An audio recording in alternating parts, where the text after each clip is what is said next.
you! You're scared. And you should be. This is not your company anymore. Leave the cheek of CM Punk.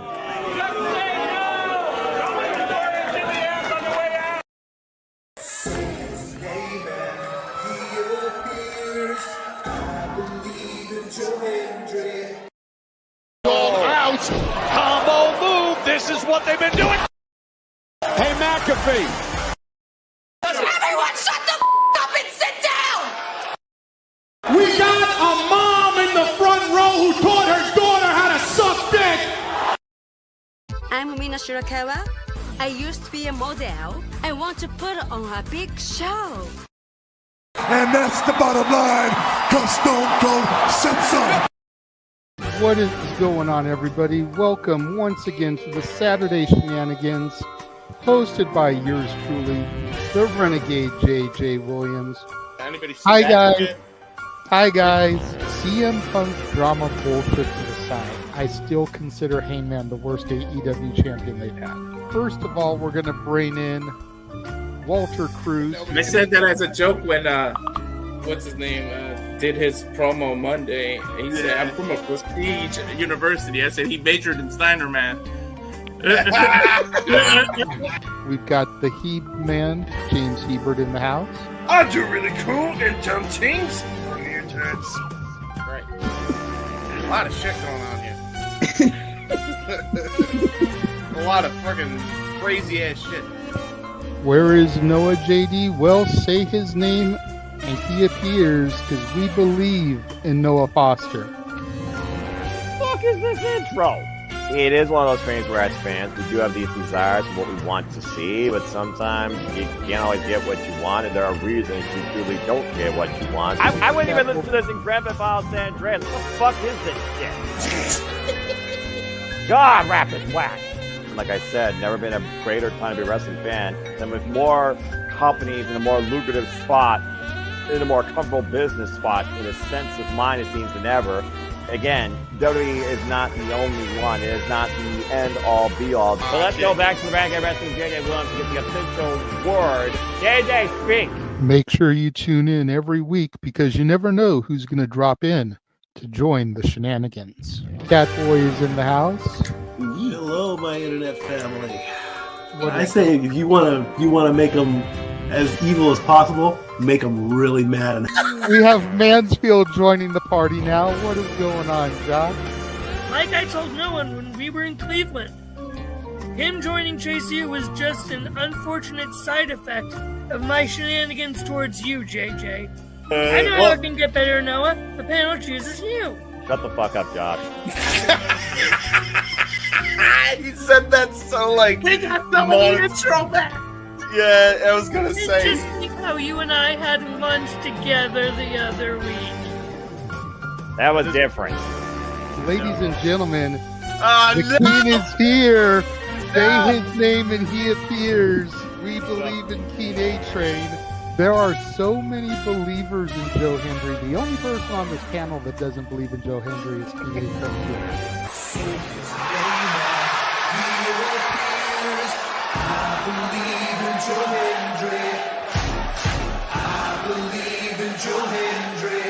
Tell the world why you do not believe in Joe Hendry.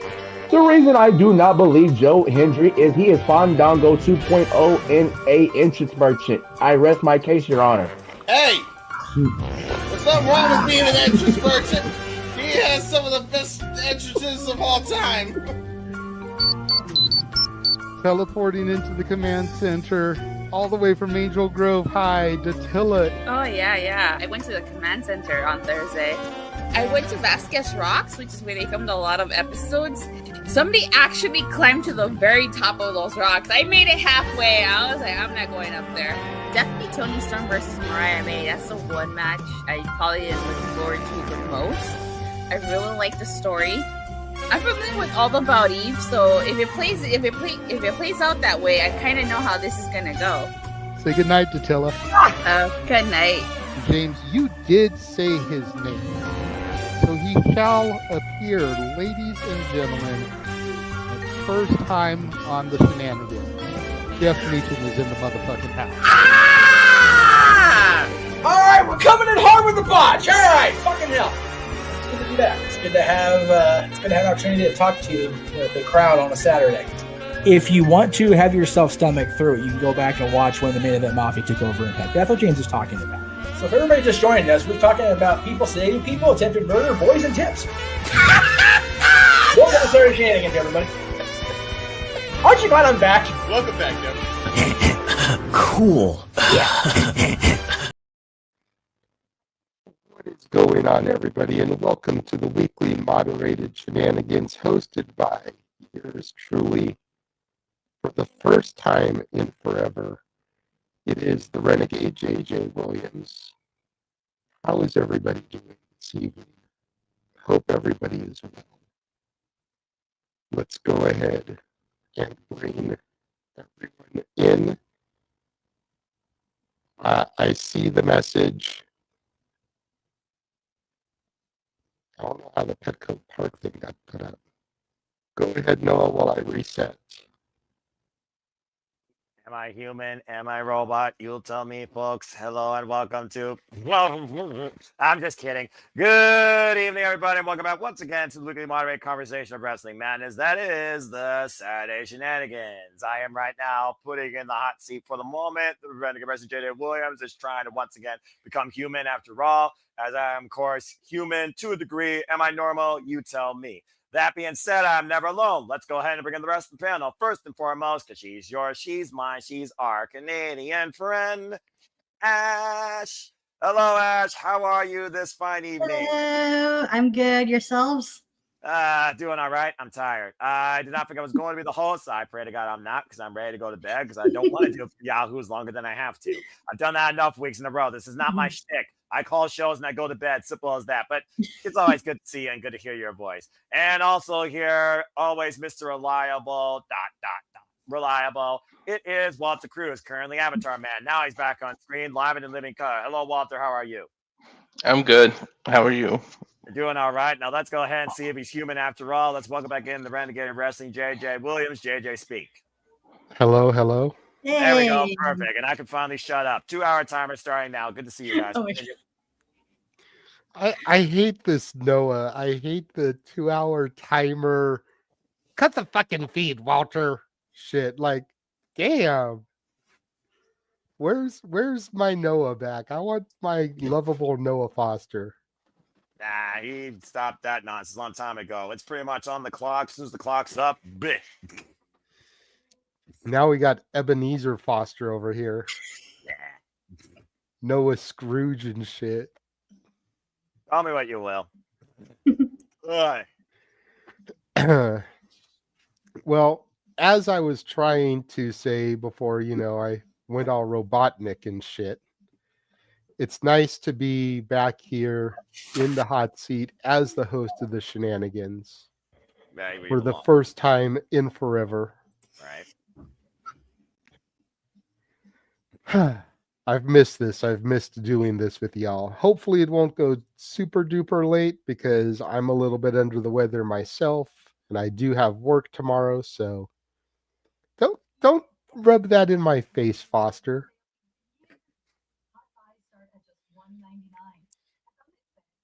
Start making all kinds of jokes that'll piss you off, then you'll start wanting to leave sooner. Try me. I dare you. No. We need you, good sir. Mm-hmm. You know we need you. Yeah, y'all knows. I fucking hate Mike Tyson. That's random. Punch Out. I'm playing Punch Out. Oh, I figured. Yeah. Like me to Anyway, continue. So we'll go ahead and we'll jump right into things because I'm sure Noah asked how everyone is doing while I was rebooting, so no need in repeating that shit. Affirmative. Survivor Series just went off the air. Literally, like the post show ended as the intro was playing, so whatever that is sounds delicious. Mm-hmm. That's ASMR. That's why I went off camera. That's ASMR that people don't need to hear, but okay. Right? Well, if you're going to go off camera, then mute too, because we can hear you crunching, fucker. Oh, shit. ASMR. Bots! Off to a great start. So Survivor Series just ended, and I want to go around the horn, get people's thoughts on things, find out what matches were favorites of everybody.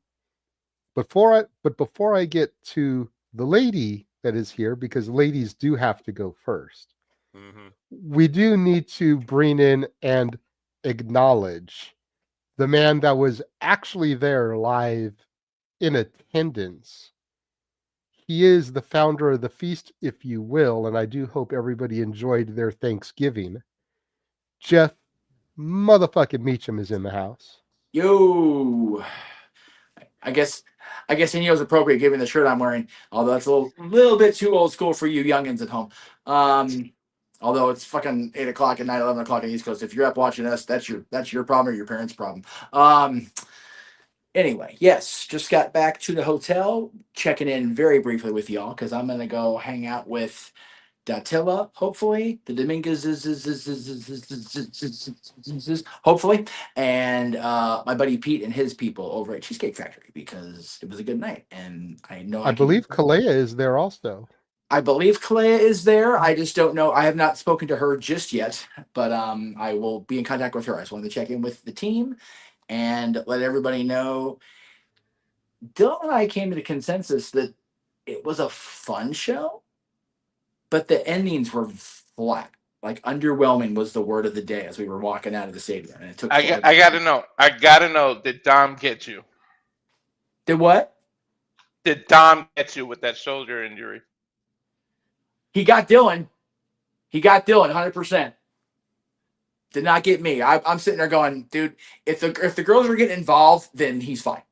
And I knew, and we all kind of figured Liv, but the moment that she like did the heel turn face like John did, that was pretty cool. But my comment to JJ, our buddy Lex, I'm okay with all of that except for John being the gullible babyface. Like, really?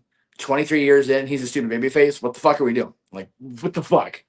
Just repeating the same thing over and over again. Yes, exactly. So, but I almost, it was a lot that Dom was going to walk out. Dom 2 belts. We got Dom 2 belts. We got Chelsea 2 belts. Picture to be sent to the team here momentarily.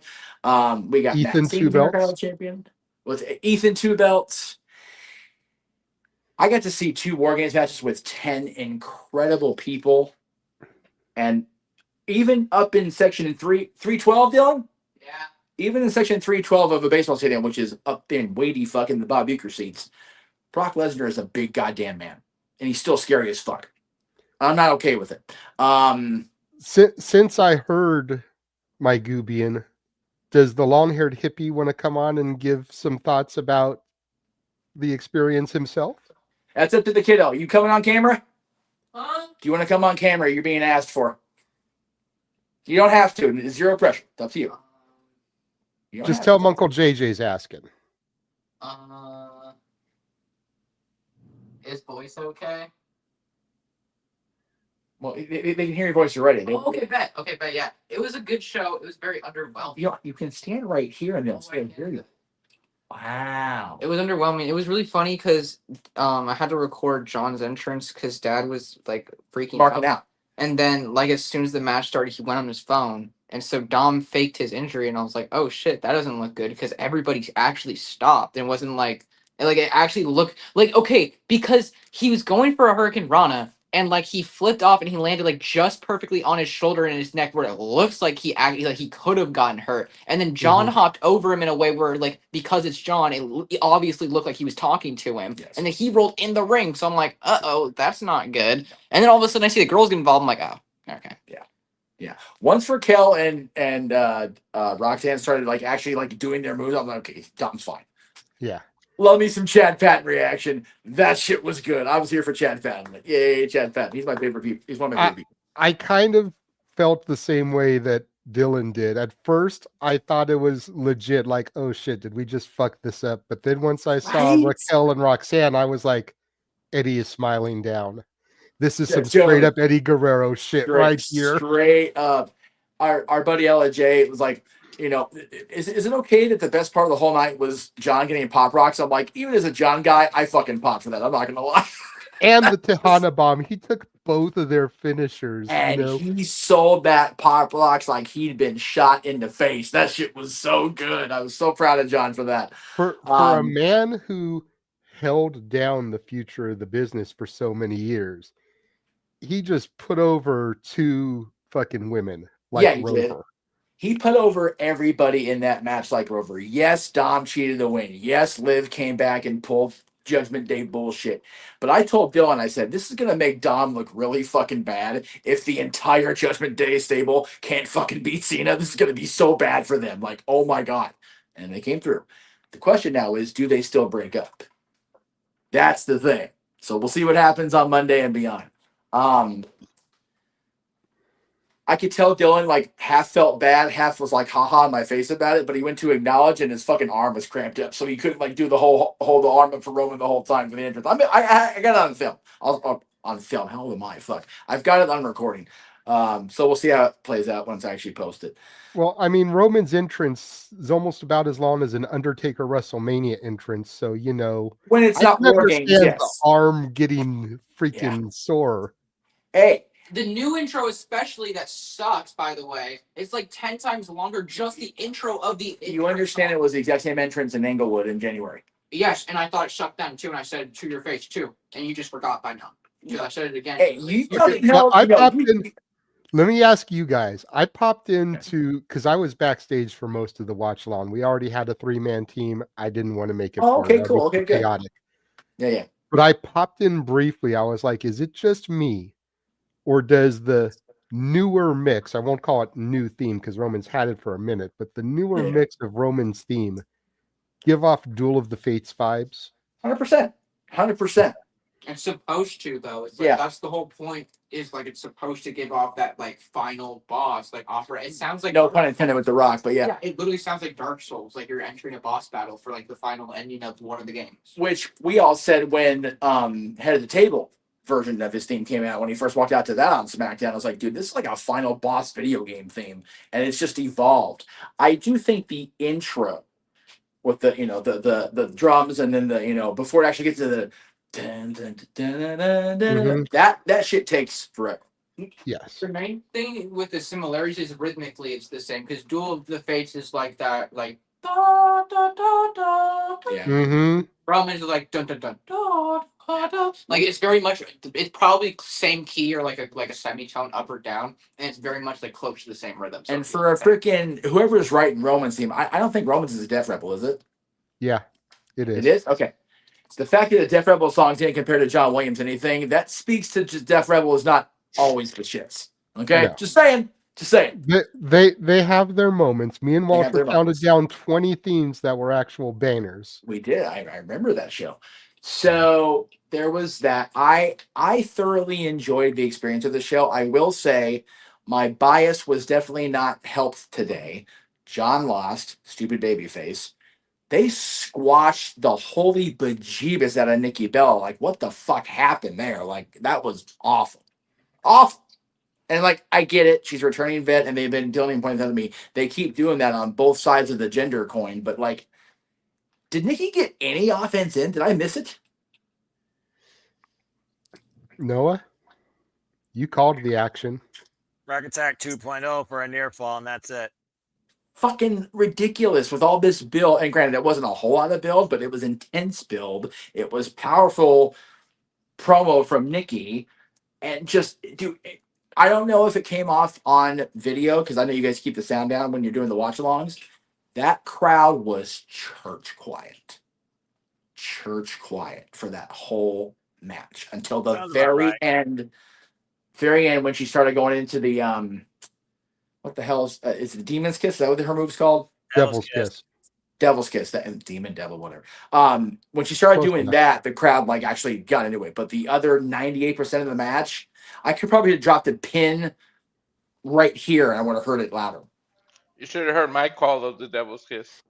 Oh, I don't even want to begin to. I have a minor present. Let's not get into that. Bad. But War Games, again, I have crapped on the basic format and layout of the structure of War Games in WWE. But these matches delivered tonight, except for the finish of both of them, frankly. I enjoyed the experience of watching War Games unfold.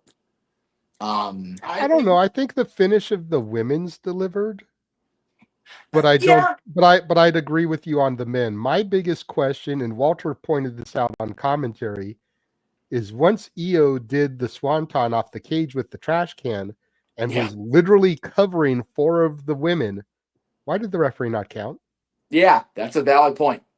Io is literally covering 4 of the women. Shoulders are down. Yeah.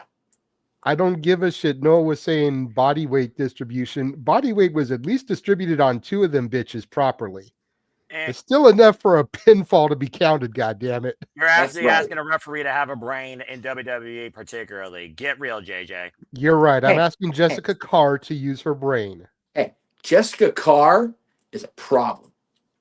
I know she is. That woman is causing continued mayhem. You know what? You would think that with the Bears giving the Eagles their 3rd straight loss this week, fuck you in Philadelphia, fuck all y'all. That I hope my buddy Cameron doesn't see this. That Becky would be allowed to have that brief moment of sanity going into War Games, knowing her hubby was okay and content with the world on the football side of things. But no, Jessica Carr has to go spit and piss in her Kool-Aid. Like, what are we doing? So let me ask you this, Jeff. Who's a worse official? Jessica Carr or Aubrey Edwards? The worst official of the 2 of them is actually Jeff, because Jeff was a horrible referee. I actually love me some Aubrey Edwards. I have gotten past that because her and Jeff and Karen have made nice. Okay. Good man. Jessica Carr needs to have some serious... She either needs to redeem herself and do the right thing and make the right call, or to step up and take that Becky Lynch ass whooping and call it a day. That's all I'm asking. That's all I'm asking you for, Jess. I'm here, right here for you. Let's make it happen. What? I have thoughts. You have thoughts. I have final thoughts. Yeah, final thoughts. Okay, so Jerry Springer and the role of Bill Meacham. There you go. Okay. Whoever does the music for WWE makes it sound like stop video game rap music. Def Rebel. Thank you for that. Fuck off. War Games. Once War Games actually starts, it needs to be treated like a Royal Rumble, because it's kind of bullshit that like 90% of the match is just everybody coming in, and then there's like maybe like the amount of time it would take for a participant to get into the match is how long the actual finish takes. Both of them from this year, from memory, at least one of them last year, and there was one that I watched all the way through that both the finishes were like that, where it was like 5 to 10 minutes after the match actually quote unquote starts, it's over. So in at least and again, fellow historians, I know I'm the old guy when it comes to historian in the room. That's how the WWE ones have been formatted. I'm not saying it's right. WCW and Jim Crockett, they would have the 5-minute start, 2-minute intervals of entries, one at a time. Once the match beyond started, they did go longer. But like I told you at the seats, the whole point of the creation of War Games out of the mind of a genius, baby, was to give the Horsemen their comeuppance, and those fuckers suffered in that cage. All of them. All 10 of them did. But the Horsemen suffered in particular, and that was the whole point of it. So once they got the 10 people in the ring, it was just, let's see how much we can bludgeon people without going to jail today. WWE has always been a homogenized version of War Games. It always will be, because I don't know why they don't just pull that trigger. It's not like they're going to get to blood and guts level, because they know not to push that limit, and that's Tony's domain, and let him have it, and as it goes. So yeah, you make a valid point, but it's not a original one, and it's not a one that's recent, unfortunately, and it's never going to change. Unfortunately, Dylan, part of the problem is that they're trying to squeeze 2 War Games matches into one show. Back in the old Crockett WCW era, it was 1 War Games match. Yes. I've noticed that it's just in particular with like the main pay-per-views, there's like a men and women some kind of like main attraction, and then there's like maybe 3 or 4 other matches besides that. Like even WrestleMania has the Andre the Giant. Well, no, that's on SmackDown now usually. Is it now? Finally. Yeah. It used to take up so much time, and it was so pointless. So the women's with the gimmick pay-per-views, and we've all said that around this room multiple times. That's why they did away with Hell in a Cell pay-per-views, because Hell in a Cell needs to fucking mean something. And when it was here in LA with Edge and Balor, it meant something. It was the original Cell Cage design, not that fucking red crate of hate. Buy the shirt, Jeff Meacham Pro His Taste. And same when they did Punk and Drew. Oh yeah, Punk and Drew. Cell and meant something. Punk and Drew is for me the post Ruthless Aggression era gold standard for Hell in a Cell. That shit was just a thing of beauty in its brutality. Would Edge and Undertaker be Ruthless Aggression? Yeah, because it was 2008. It was the year you were born. So I mean that's like in between that Ruthless Aggression tapering off into the PG/modern era. But that match was it wasn't Hell in a Cell.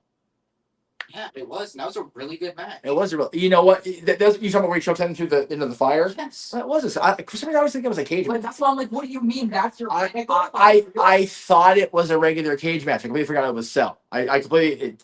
Dude, how old are you? And how long ago was that? Seriously. 15, and that was when I was born, so I have literally no memory of that. I'm just. Well, apparently I don't either. I'm old and feeble. So there you go. Now, but dude, to your dad's point, the gimmick matches, yes, they always do a men's and women's because they're trying to give women the same, rights and the same advantages. Which is great, especially if the talent can pull it off. Whoa, I'll go on camera. Whoa! Look out now! Look out now! Okay, hang on! Wait a second. I had to make it taller because I'm short shit now. I can crouch. Get a mustache on him, and he fucking looks like Dom now. Okay, no, hang on. But before you go to this point, hang on to this point. Remember it, okay? Dirty Dom copies off him because he was eating chicken tendies long before fucking Dominic was on camera. This is fair. This is fair. Go ahead. Okay, and you notice they had that one pay-per-view where it was like so big, and Stephanie McMahon kicked it off, and it was all the women. Why don't they have all like the gimmick? All the gimmick women matches on that card. Money in the Bank for the women. You have whatever fucking women match you want. You can say fucking on here, right? Yeah. Okay. Yes. Wait. What time are we at? Yeah, we're good. Whatever fucking women matches you want, but this specifically it's just for gimmick women matches. So that way, like, Money in the Bank can be Money in the Bank. You have a good Money in the Bank match, and then still have an actual card, like actual things to see besides Money in the Bank. The problem with that, the only problem I foresee with that, in theory, it's a good idea. Yeah. But if you're talking about doing an all women's gimmick match pay-per-view, the main pay-per-views, PLEs that they do that for and do a men's and women's is Rumble. So there's 30 women right there. Chamber, there's another 6. Money in the Bank, there's another 6. And War Games, so there's another 10. So you're trying to put 52 women, different women, in gimmick matches on one show. Take out the Royal Rumble, because the thing that I've always never got about the Royal Rumble is there's been women in the Royal Rumble before that come in. Briefly. Scarce few. But, okay, if you're trying to make the women seem like formidable foes, why not have them 15 women entrants, 15 men entrants, whoever wins gets shots at their title. And then Evolution can be every other thing. You can have 6 women, 12, 16, that's 16, 8 and 8, that you figure 8 good guys, 8 bad guys for the specialty, and then you have 4 other matches, 8 of the women, so that's 24 people on a card? Okay. I will answer your Rumble question with a very simple response, and you can do what you want to do with the rest of the night. In the ring at the same time, in a Royal Rumble of your design, Brock Lesnar and Alexa Bliss. Okay. Which has literally happened before in the next match. Like, Braun Strowman was tagged up with Alexa. It's her partner. That's what I'm saying. That's the difference, though. Okay, but, you had Miz and Charlotte. You had a bunch of other people. You had the men going off against the women at certain times and vice versa. It's happened before, even of recent. It's happened more and more where the women. Literally tonight, John took 2 finishers and sold them good from women. Yes, he did. There's legitimately no reason. RKOs have happened to women. Women have taken men's finishers. So there's no thing that is preventing women from being in a men's match and vice versa, except WWE just hasn't done that before. So why not? It'd be a good. They've done 40 men rumbles. They've done 50 men rumbles. They've done We'll bring up those. Then why not interject? He's making a point, though, so he's making a point. I like his idea about Yes. doing 15 men and women in a rumble. Yeah, I don't have a problem with it, except there is the logistics of we have fucking, Drew McIntyre or Braun Breaker or Brock Lesnar against Alexa Bliss or Roxanne Perez, and then they're planning funerals. But on the same token, you've got Nia Jax against Akira Tozawa. Yeah, exactly. Why do you want Tozawa to die, Dylan? Why do you want Tozawa to have a death again? Why are you such an advocate for violence? Tozawa, I forgot he was in Floyd still. Fuck. I'm not even joking about that. I genuinely forgot. I know you did. I know you weren't joking. That's what's so funny about it. Jesus Christ. Katrina's dad's walk off. Sorry. Golly. And the thing is, it can make the smaller guys look good too, because you're gonna have smaller women and guys in there that it makes everyone look better, in my opinion. There's really no negative, in my opinion, except like, oh, well, it's the women and the men. They're supposed to face each other. By the way, come back on camera for a second. I just want to show people this awesome Survivor Series shirt. Dylan had his choice. Like, pick a Survivor Series shirt. Dude, like, seriously, you were not wrong though. Like the mustache, the long hair, and the street style shirt. Dom, our check better be in the mail for us for your whole gimmick, motherfucker. Just saying. Because he was looking like that before Dom turned heel and got all shitty. Oh my god, that was the last thing. The third and final thing. John Cena acts like an old head talking about the NBA when he talks about everything. Like, the last champion. What was that one thing he rhymed when he was in the 17 and never seen? The never seen 17. Never 17 and 17. That sounds like something you would say about Michael Jordan. Like when you would hear like your grandpa or your like great uncle talk about. No, you ain't ever seen nobody like that back in my day. Where if you go back, players used to actually have to get touched to get in the paint. You had to get touched to score. Now you can sit in there, free throw, 3-point.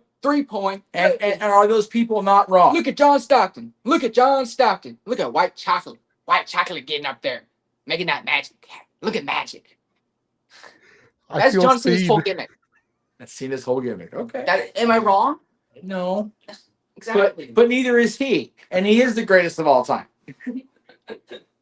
But to the point that was made on the post show, Dominic Mysterio just beat the greatest of all time. Yes, he did. And honestly, so he's now the greatest. Oh, wow. Okay, wait a minute. Okay. I'm in San Diego, so I'm gonna be polite today. It's a player saying to be the best, you have to beat the best.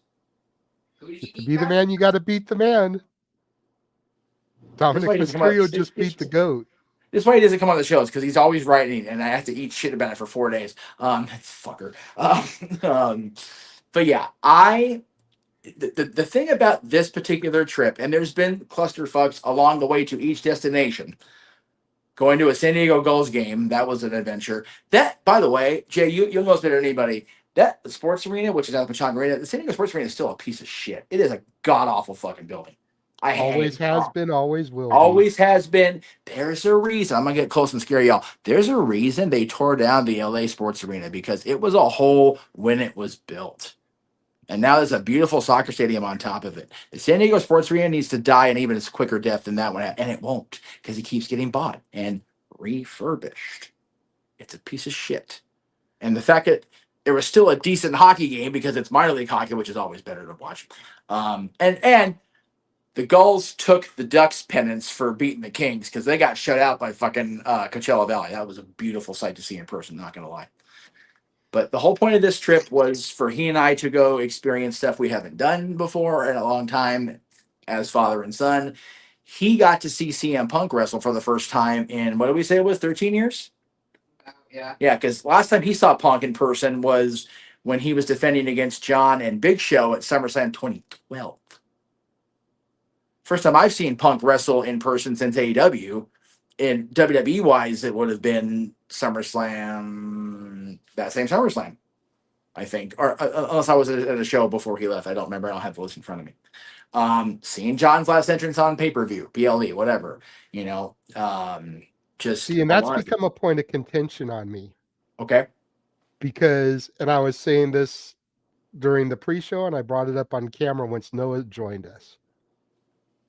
Technically speaking, this was not his last PLE. Okay. Saturday night's main event has become premium live events because they are not streamed on network television anymore. You can only see them by subscribing to Peacock. Yes.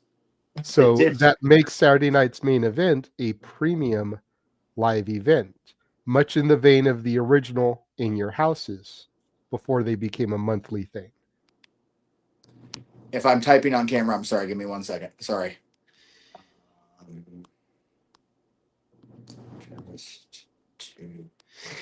It's a burden being popular. I apologize. That was really cocky, but whatever. I don't give a shit. Anyway, so yes, you are technically correct, and it should be branded, labeled, whatever, as a premium live event. However, unfortunately, WWE does not brand it as such, and much like any sort of established canon versus fan fiction discussions, if the official party that owns the property does not market it as such, it is what it is. Speaking of canon, did you get to notice Punk's tights at all? I did not. It was, dude, if we were any higher, we would have been sitting with Bob Uecker's ghost. I just didn't know if maybe you saw on the big screen. When you check it out, because I'm sure you'll watch it back when you get home or whatever. For sure. Silver Shamrock inspired. Fuck me, dude. I love it. It that. was the three masks and then a shamrock. Nice. I noticed people were questioning Charlotte's gear, and he put the thread in the group chat. So I'm glad you did that, because Dylan was even unsure, like, why are we ripping off Naomi's gimmick? I'm like, I'm sure there's a story. So very cool of Charlotte. Finally got to meet her yesterday. Every bit of what I thought she would be when she's not out there, even healing it up when she was doing the heel thing. She is an absolute sweetheart of a person. Must get it from her mother. It's just, I love Ric Flair the wrestler, but my goodness, Richard Flair is a hoot. But Charlotte, it was really realizing that, yes, you still call her Charlotte when you're in front of everybody, but it was really cool to get to interact with Ashley for about 2 minutes. That was nice. Chelsea's every bit the bubbly freaking diva outside of the divas era that she has always been. Told her how proud we all are of her. I did pledge allegiance as you requested, sir. Gave her the salute as we walked up, and she just ate that shit up. And she had both belts. Like I said, I think I posted pictures, but I'll try to make sure it gets up here before tonight's over. Maxine was the cutest damn thing. She just it's like, oh, a little thing. She's so a fish out of water because she's been in business longer than we all realize. But like now it's like, oh, she has a championship and she lost attention. She was so sweet. It was so funny. And then because I was in line for the two of them and could not afford the other guy that was there this morning's ticket, I did leave this as a prop for them to use in his line. They did about 3 people, and then the people that were doing it was moving too slow, so we put it away. And I'm like, all right. So I just sat there and waited for the line to be done, and his line took an hour and a half. They got that shit done, and it was awesome. So when they went to reach in to hand the urn back to me, he kind of like looked, and then he looked up. Oh, so he said, "You're gonna come on line?" I said, "Nah, I can't afford it this time, sir." And he said, "Well, that's all right. Did you tell them the story when I saw you?" I said, "I did not. I didn't get a chance to. They were all busy getting your line done an hour and a half." He looked at his watch and goes, "Damn, y'all are good. Come here, let's do the story now." He tells everybody that was working with him the story of when Dad and I went up to him 2 years ago. And said, "You got the picture handy?" I said, "I sure enough do." And they're all sitting there just like, oh, like he was 2 years ago. And then he goes, I'm trying to remember what he said. He's like, "Your boy with you?" I said, "He's at the hotel sleeping off yesterday." He goes, "What was he into yesterday?" "He's sleeping it off." I said, "He's 17. He goes, "Oh, okay, teenager. Got it." And he goes, "How's your old man?" I said, "Doing okay for near 70. He would have come if he wasn't dealing with some shit." He goes, "You tell him I said hello." I said, "I will do that. That will make his day." So, on top of Ohio State beat Michigan, fuck you, Michigan motherfuckers. Ohio State won today. First time in forever. No, I know, like, you don't watch sports, but dude, Ohio. Anyway, I am babbling. I realize I'm taking up like over 20 minutes just by myself bullshitting, so I'm sorry. Wonderful experience. You know, the honor and the weirdness of having been to an AEW pay-per-view, a TNA pay-per-view, and a WWE pay-per-view this year is not lost on me. This has been a wild up and down year in all facets of my life, and including wrestling. You know, I'm low key looking forward to the end of year show because there's been a lot of good. All night reminds me that we still had a lot of loss this year too. So we lost Ozzy this year, we lost Hulk this year. So I will look forward to that. Unless something drastic changes, next time I will be in here with y'all is on the 13th, when I'm really going to be a blubbering mess idiot. Yes. So, but I have enough TNA shirts to get me through that whole week now, thanks to this weekend. So we'll plan accordingly, I guess. Is there anything I did not cover? I didn't really cover the. The women's war games I was watching from afar because we were getting concessions because Dylan got hungry at that point. I love the entrances. I love the setup of the stadium. It was really cool. I sent my girl the selfie I sent some of you of Dylan and I from our seats. Mm-hmm. A really nice setup. Really cool layout. I definitely would go to a wrestling show here again. I don't want to go to a baseball game here because I'm not stupid. I don't want to cause that problem. I pointed out that 46,000 is more than the Padres get. So, anytime before a couple of years ago, that's accurate. But they're actually starting to get good. Like they have become the Dodgers' fiercest rival, more so than the Giants. Like the Civil War still is a thing, but the Padres are a fucking menace. So, but as I pointed out on the tram at work, when the freaking Padres fans were chirping about that horrible Game 1 loss, how was the golf course this morning? Anyway, thank you again for letting me into the world. I appreciate it. I know I'm like just again babbling, but I should let's see Tuesday. I am not. I think going to be on any podcast this week because I work Tuesday and Wednesday, and then I'm in the parks playing Friday. So if I don't see you guys before then, be prepared to help carry me through the 13th because it's going to be a tough night. Sounds like a plan. So. Thank you all much. I appreciate you putting up with me. Ash, I'm sorry I didn't get to talk to you or Walter very much and like barely interacted with Noah too. So I love you all. I'm so happy that this team continues on without having to deal with me on the regular because I know I'm not always the easiest to deal with. So thank you all for carrying on and keeping my dream alive because that's what it is, baby. This whole thing is just beautiful and I love to see it every single time I pop in. Yep. Take it easy, Jeff. All right, guys. Take it easy, Dylan. Say good night, Dylan.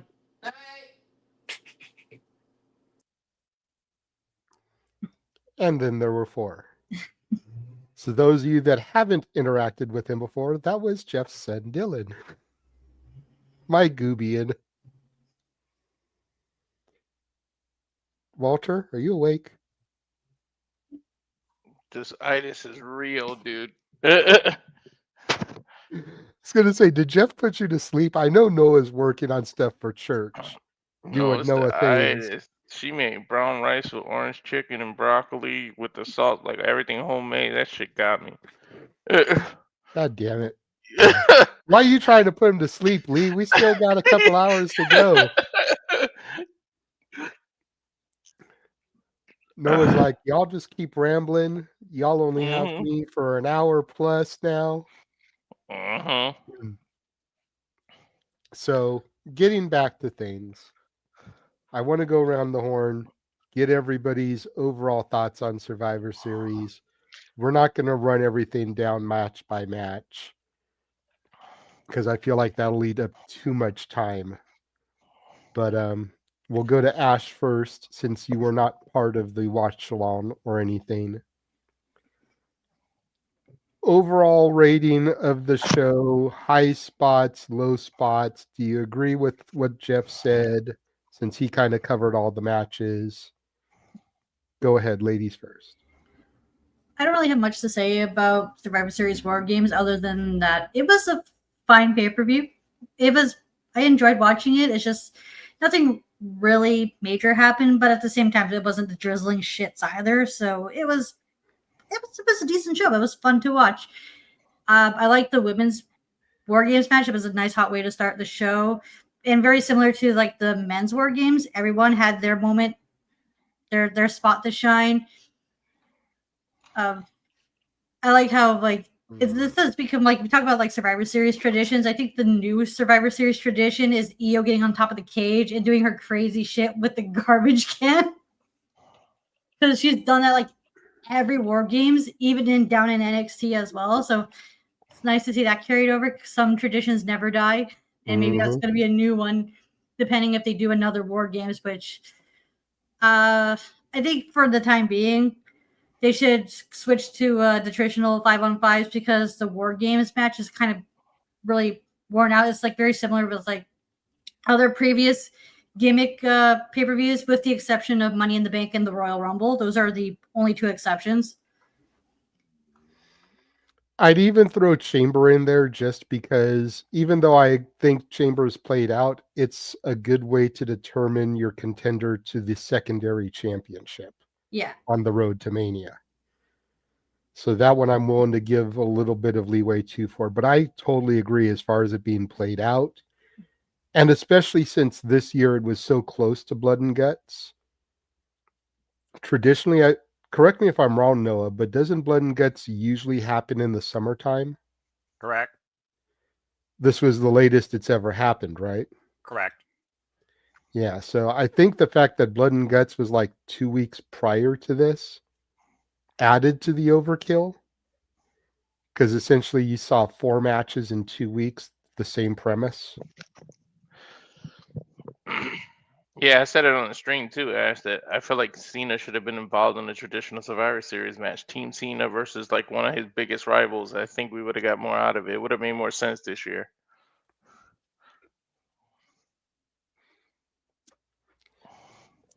I don't mind getting War Games on a yearly basis, but I think it needs to be whatever storyline is the biggest storyline gets it, and then the secondary storyline gets a traditional Survivor Series match.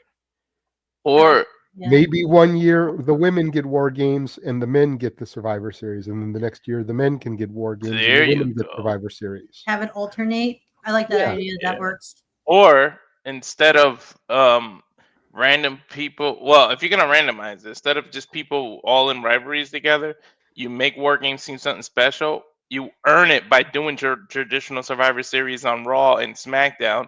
All the winners, those are your teams for the War Games come the actual PLE. Because now you used both concepts to go into the Survivor Series. Yeah, that could work. I don't know about that. Just because you're not guaranteed to have 5 people left over. You know, you've got to try to strategically book it to where one team's got like 2 survivors, another team's got 3 survivors, so that you can put 5 people on the squad together. Like, that's too much. I think that's overkill in and of itself.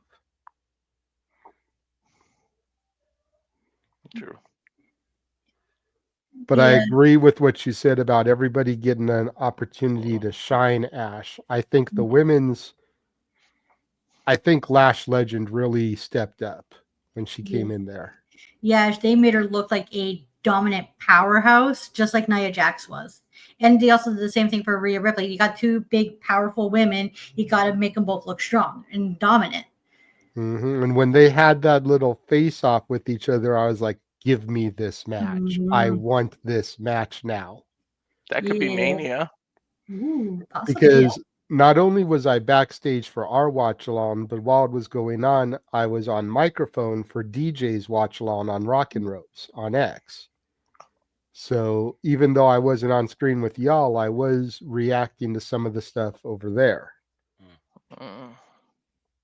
Which, let me just tell you, having 2 different conversations with multiple people going in your ear at once, I now understand what Randy Orton means when he hears voices in his head. You might understand the tism too. For real, because I had Noah, Walter, and Big G. Then I had DJ and some of the other people on his thing. And I'm just like, oh my God, I'm hearing like 7 voices at once. This is nuts to me.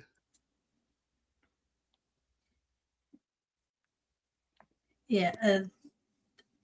The Nikki Bella Stephanie Baker match was, I mean, I don't really know how to feel about it because I didn't hate it, but I didn't really like or care for it either. I'm just happy Stephanie Baker retained the title. Yeah. My feeling on it is it was what it needed to be. Mm-hmm. They brought me in from backstage after that match, and Noah's like, what'd you think? I was like, it was a match. You know, I said verbatim, one San Diego native's going to win, the other's going to lose. Mm-hmm. There's no chance in hell that Nikki Bella is going to upset Stephanie Baker here. So Dominic Mysterio is going to win. Cena won the title in Boston. Dominic gets it back in his hometown. That just makes sense. Plus, whoever wins the tournament doesn't need to become IC champion. Yeah. You know, Jay and Gunther have been there before. LA Knight and Solo Sikoa are SmackDown. So by winning the IC title, they'd almost automatically move to Raw. We don't need all the MFTs coming to Raw. LA Knight, the move to Raw could be good, but he doesn't need the IC title. So just get it off Cena here and let whoever wins the tournament get the opportunity to retire Cena. That's the championship. Is beating John Cena in his last match, retiring him. You don't need a physical belt to put around your waist that says, I retired John Cena. Then you look like Mercedes carrying the Owen Hart freaking championship. I'm sorry, did I say that out loud? I digress. The favorite match of the show was the Dominic John Cena match. I thought that was very well done. Agreed. Much like with Dylan, that spot got me too until the women got involved. I was like, oh, okay. Well, at first, even, I'll be honest, at first, I wasn't even 100% that the women getting involved meant that everything was okay because they could have just been trying to stall. You know, sometimes they'll do that where something's going on and they need to check and see if somebody is legitimately hurt or not. So they'll send somebody out to like stall. And so Raquel and Roxanne could have just been the stalling mechanism. But then I started to think about it. And I even think I heard Walter say it on commentary about him faking it. You know, and then I kind of regurgitated that on DJ's space. And I was like, this is straight up Eddie Guerrero right here. This is lie, cheat, and steal. He's not hurt. And then the more things played out, the more we realized, okay, yeah, he's not really hurt. But yeah, I'd probably give that my match of the night too. John Cena, I think, put on probably his best match of his retirement against Dominic tonight.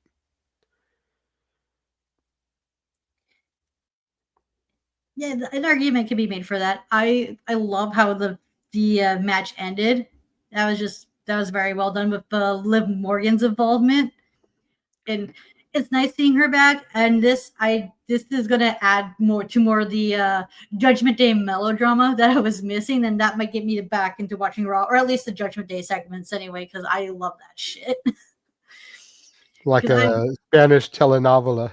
Yes, exactly.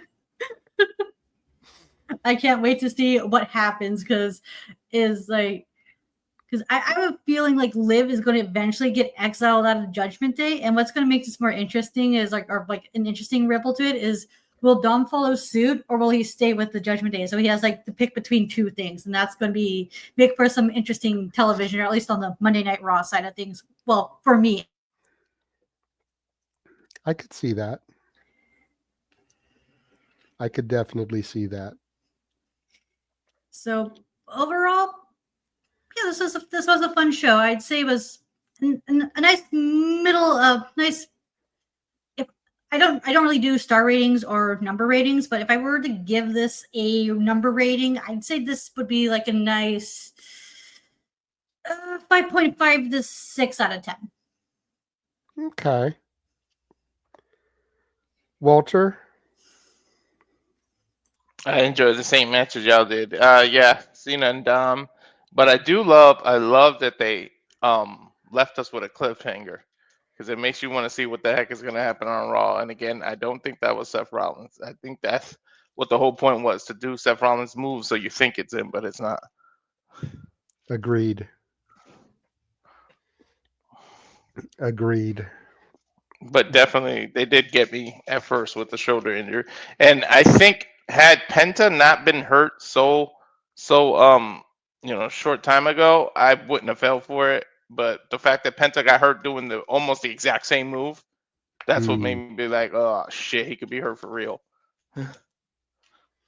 See, I didn't know about Penta's injury because, again, it's been a minute since I've watched. So, And again, shout out, thank you to Totila for allowing me to sponge her ESPN account so I could watch. Noah, simple man, what are your simple overall thoughts on the night? And as our primary AEW man, how do you think War Games compared to Blood and Guts? Meh.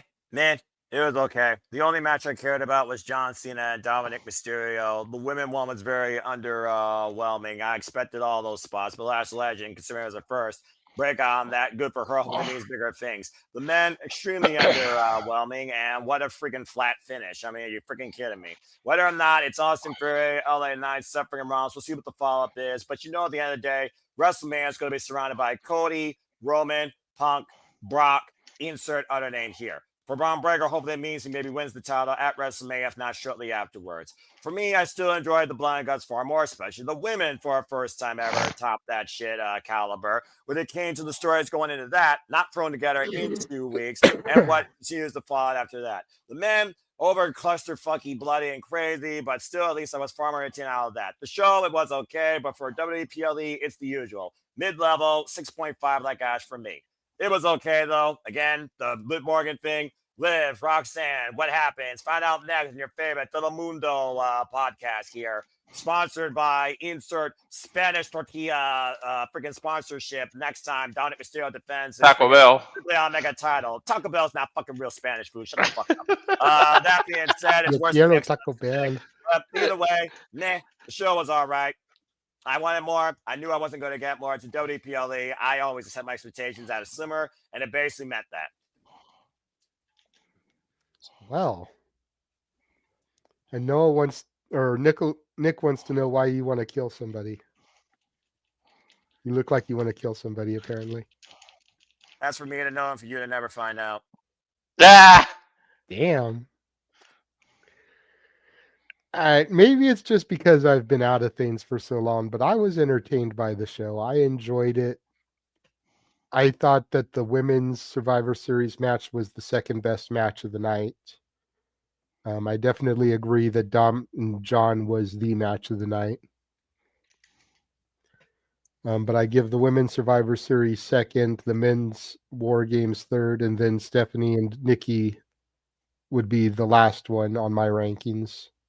That shouldn't have been on here tonight. What's that? That shouldn't have been on here tonight.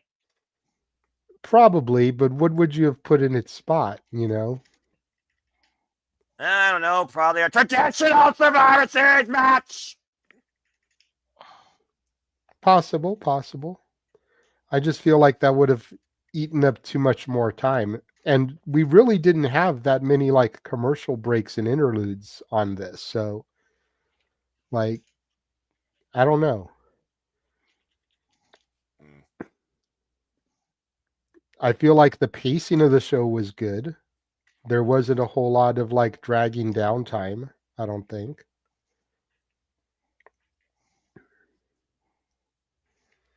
I'd probably give it like a 7.5 out of 10. Like I said, a little bit higher than you guys, but probably because I haven't been around for a while. So that is going to wrap up the Survivor Series conversation. We're going to throw to a quick commercial break. And when we come back, I do see somebody has popped into the backstage area. So we will bring them on camera when we return from this. And now for a taste of things to come.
And as always, here at the Pappelallee Studios, we truly encompass, embrace, celebrate, engage, pontificate, analyze, and criticize, and react to all the wrestling. And joining us now, the other half of the Canadian connection, Nick is here. Hi,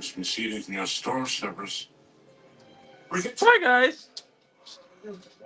Hello, how are we doing this evening, good sir? I'm good. You know what? I tried, guys. I tried watching Survivor Series. I couldn't do it. I don't know why. How far did you get? My screen was all black. Oh. Yeah. I wonder why. Well, you know, maybe if you took that thing off your head, you'd What are be you able to talking about? see. Oh, that's why I didn't see it. That, you Damn know it, what? Nick. That makes a lot of sense. No, okay, sorry. All joking aside, I really wanted to come on here to say, Noah, why do you look like you want to kill somebody? That's for me knowing you to never find out. Okay. You know we love you, right? Mm-hmm. I just want to give you a hug. Like, look at the scowl. I just want to hug you. Can we sing the Thunder Buddy song? No? He doesn't watch movies. I don't think he knows it. Oh. I can be the Dumbledore to your Snape. No? We acknowledge. I can be the Winnie to your Pooh. No? I love Ash's reaction to this. I can be your Proto to your Kata. Okay. Okay. What about I can be your Proto to your Sheeta? No. Okay, that didn't work either. Sorry, guys. I tried. We appreciate you trying, Nick. Sorry. Want a slice of pizza? Very happy today. Oh, okay. It doesn't have kielbasa on it though. Interesting choice for a topper.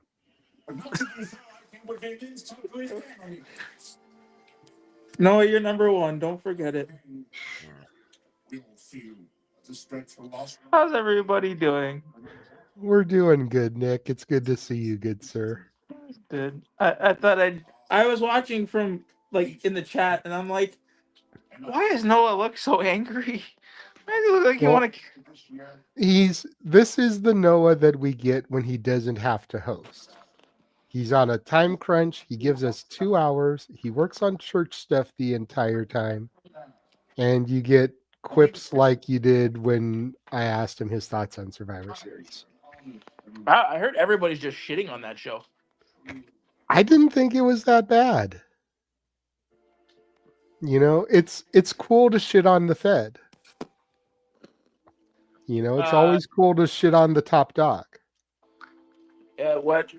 I was just going on and searching shit, and I saw that JD from NY. He was just fucking ripping the show. Probably. But, you know, he only hates on AEW. He always praises WWE. He's totally one-sided, works for the Fed. So, you know. Anyway.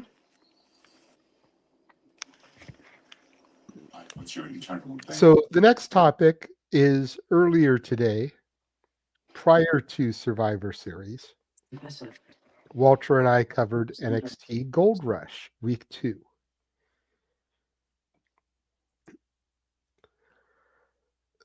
Overall, I think both weeks of Gold Rush were phenomenal television for NXT.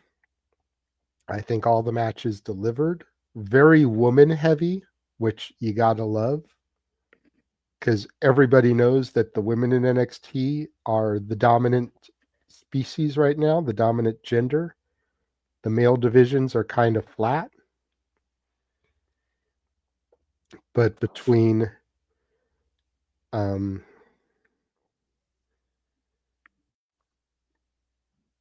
JC Jane now, and I forget who has the North American title now. Blake Monroe. Isn't it? Yeah, I was gonna say. Between JC Jane ascending the throne again last week, reclaiming the title. Blake Monroe is the North American champion. Kehlani Jordan this week dropped the Knockouts title to your new TNA Knockouts champion, Lei Yin Lee. Which should make Noah happy. The funniest part about all that was prior to the match, they go and they show Carlos Silva in the audience in the front row there. He's sitting next to Tommy Dreamer. They completely put a tag up for TNA president Carlos Silva, whatever, and they don't even acknowledge Tommy Dreamer's next to him. Next to some has-been or nothing. Like he's sitting next to some random fan. It's like, dude, it's the innovator of violence, Tommy Dreamer. Like, come on. I get he's not a WWE Hall of Famer. I don't think he held anything other than the hardcore title. But still, like, come on. He's Tommy fucking Dreamer. Isn't Dreamer still a part of TNA though? He is. And you've got this partnership with him, and you can't even acknowledge that he's sitting right there. He's like, a I big thought part that of was the Hall kind of of Fame. jacked. But yeah, Lei Yin Lee got the W, pinning Kehlani Jordan. So she actually pinned the champ. Didn't pin Jordan Grace. Big moment for Lei Yin Lee. She was visibly crying as Carlos Silva put the championship around her waist. Still trying to maintain that warrior attitude, but crying her ass off as she's getting the belt put on her. It was getting Walter emotional. Mm-hmm. The two Evolve champions had good showings on the show. So we had a TNA championship defended, the two Evolve championships defended, the AAA mixed tag titles were defended, and a bunch of NXT titles were defended over the 2 weeks. I think it was a very well done show. A lot of people got great opportunities to shine. The fact that Kendall Gray, Jackson Drake, Super Sean Legacy all got to perform, even in the theater at Madison Square Garden, but in the Garden at such young stages in their careers, that was huge for them. Kendall Gray did such a good job to pick her as one of the Iron Survivors. Yes, they did. John Cena named her to be in the Iron Survivor match, along with Lola Vice, Kehlani Jordan, Jordan Grace, and who was the fifth?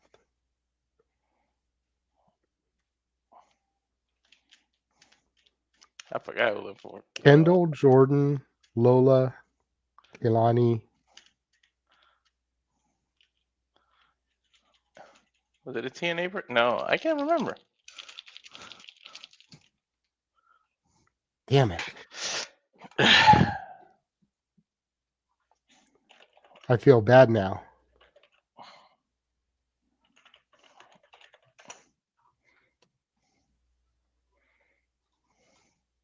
Soruka. Yes, thank you, Soul.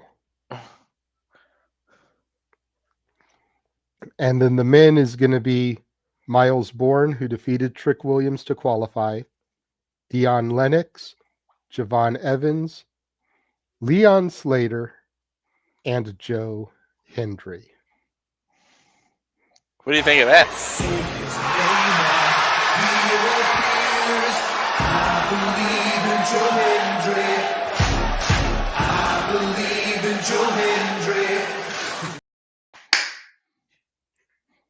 He is so focused. What do you think of that? Noah, did you hear the participants of the Iron Survivor? I did.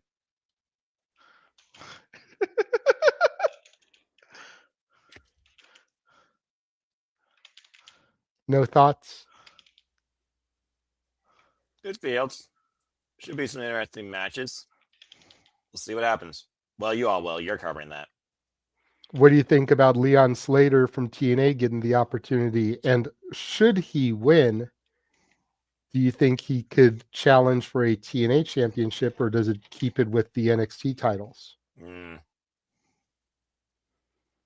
Leon Slater, current X Division champion. Still better be after final resolution, damn it. Basically, big opportunity for the youngest in charge, and I would think he would go up to cornerstone of TNA, keep it in-house. It'd be interesting to see somebody win from TNA on a freaking NXT PLE, an opportunity for the actual NXT championship. Unless I want to replay what happened with Javon Evans, though, with the ruler Obafemi. Unless Obafemi doesn't beat Absolute Ricky Saints at deadline, I see him going after Frank Kazarian, because that would be more of an internal dynamic that I would care about. But nice big opportunity for him. I made the suggestion to Walter, and I think it's just, do you remember, Noah, is there a limit on which championship you can challenge for, or is it like you can challenge for any title? I think they made a deadline pretty much. You could challenge for any title. Again, why would you not challenge for world championships beyond me? But there's those people that want that cornerstone of their division. Well, because the suggestion I made was for him to go after the North American title and unify it with the X Division title.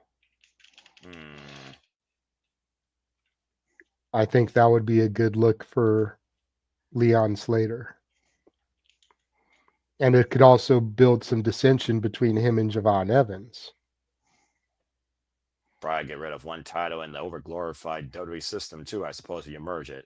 Yeah, I can see that. I can see Javon and Leon running it back with heel versus face dynamic, which would definitely change the perspective. Still, fuck your NXT for ruining Bound for Glory. Damn. I'm still pissed about that myself. I didn't see it, so I can't comment. I'm just going to Your leave it alone. fuck-ass retribution in the men's freaking deadline match pisses me off. Well, then. It's so hard to figure out where to go when Noah is crotchety like this. Like, seriously. Go to somebody else. Simple as that. Walter, what were your thoughts on the 2 weeks worth of television? Awesome. Like, I feel like they really showcased it, but My moment was Lady Lee winning the Knockouts Championship on NXT TV. Like, I was so happy. You said it yourself. I got emotional. It's just good to see TNA be able to do that, and the TNA person winning their own title. What a concept on NXT. So, like, I feel like that was the best thing, and there's no excuses. She beat Kalani for it. What I can't wait to see is where does Kalani go from here, because she's already been ousted by the locker room. So she can't just squeeze right back in. So it's going to be interesting what they do to her. Maybe she's main roster bound. Who knows? Ash, what are your thoughts? Did you get to see any of it? I know you've kind of been following NXT as of late. I have not watched any of the Gold Rush. It sounds like I missed out on a good show, and I have to go back and have to watch it. Yes, you do. Yes, you do. I will say good on the, how do you say her name? Lei Ling Yi? Or what? How do you say it? Lei Yin Lee. Okay. I'm happy for her, and hopefully her run is booked very well. Correct me if I'm wrong, but is this her first world title win? I believe so, yes. Okay, that explains why she got all emotional. Which, I mean, if I was a wrestler and I won my first title, I'd bawl my eyes out like a baby too. Be like, hell yeah, I made it. Let's go. And that's all you can ask for, is for like for your first title win, is for it to be booked very well. Like, whether it be long or short, just hope for the best. Yep.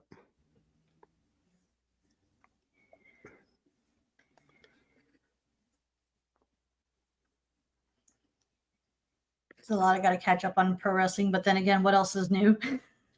I know we were talking before everyone else joined that Ash in tournaments is like, you know. Speaking of tournaments, that brings us to the other talking point that I wanted to bring up. And unfortunately, Noah is so engulfed in his stuff there. He's probably the best person to lead the conversation on the C2. Noah's going to wake up. It's AEW. Noah, wake up.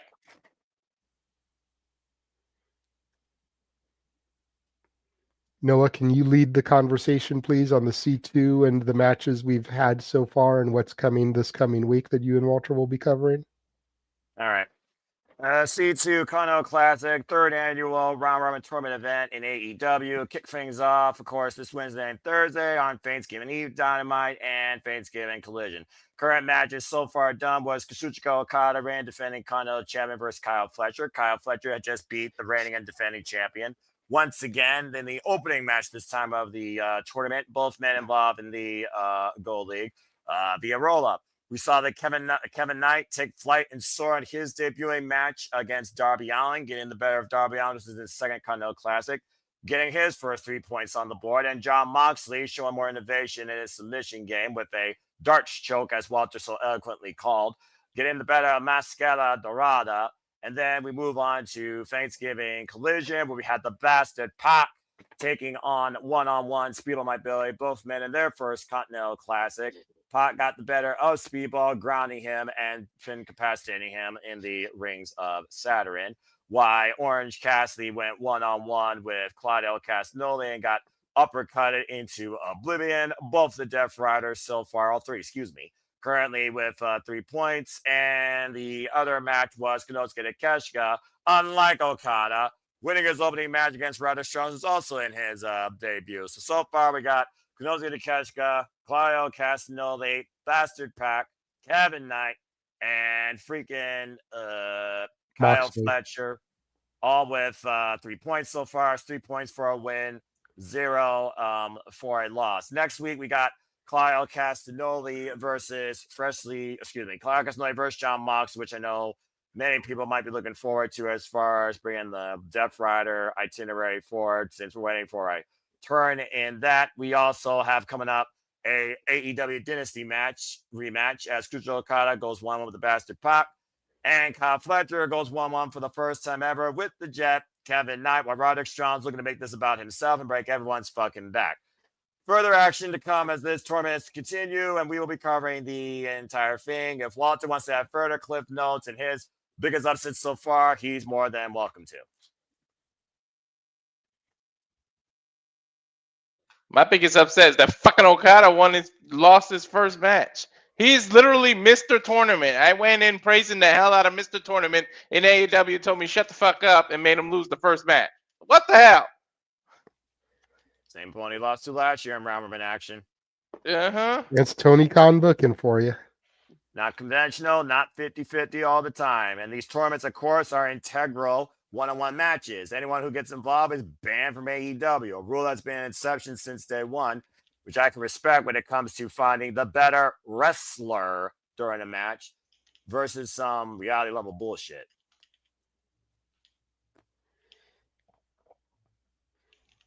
Ash, what are your thoughts on the C2 based off of what you have heard? We gotta start watching it. It sounds like it'd be good. Simple talk. I'm gonna hear an answer for everything. I gotta watch it. I gotta watch it. Like, I'm a wrestling fan. I like watching all things wrestling. My problem is I'm unable to make the time for it because I have really bad time management that I need to work on. Well, it's not an easy skill, but you learn how to do it over time, and I'm sure you'll figure it out eventually. I got to find a system that works for me and stick to it, which is easier said than done. Yeah. I am a very Totally simple understand woman. that. It doesn't take much to get excitement out of me or enjoyment out of something. It can be as simple as like, hey, these two wrestlers that are really good are wrestling. You want to watch? I'm like, yeah, sure. There you go. Are you as disappointed as me that Tony Storm's match isn't the bisexual bedroom brawl? Shut the fuck up, Walter! I mean, a little bit, but I'm happy I got my death match. So it's a win for me. It's not the death match I wanted, but I got my death match. So Happy holidays, Ash. You freaking sadistic, crazy, daggum loon, and I appreciate you for it. But yes, also next week in the continuation of the AEW Women's Tag Championship Tournament, Timeless Toy Star, Mina Shirakawa, Timeless Love Bombs will take on Megan Berry and Shafir in a hardcore holiday death match, where the winner will go on to the finals to take on, and this might surprise you, not the Sins of Sin. They got eliminated. It will be the Babes of Wrath waiting for them on the other side. Will Nightingale and Harley Cameron. What was the other match I created? The lesbian lingerie. What the fuck was it? I don't know, but you're just trying to write the next 50 Shades of Grey lesbian edition as far as I'm It was concerned. like some type of lingerie match. Oh, lingerie lovers match. That's what it was. Yeah. Lingerie lesbian lovers. That's what it was. Yeah. God damn it, Walter.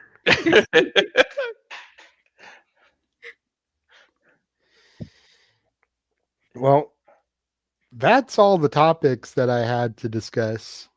We kind of got through everything so quickly since Noah's being a little curmudgeon here tonight. Super chat. I'm just kidding.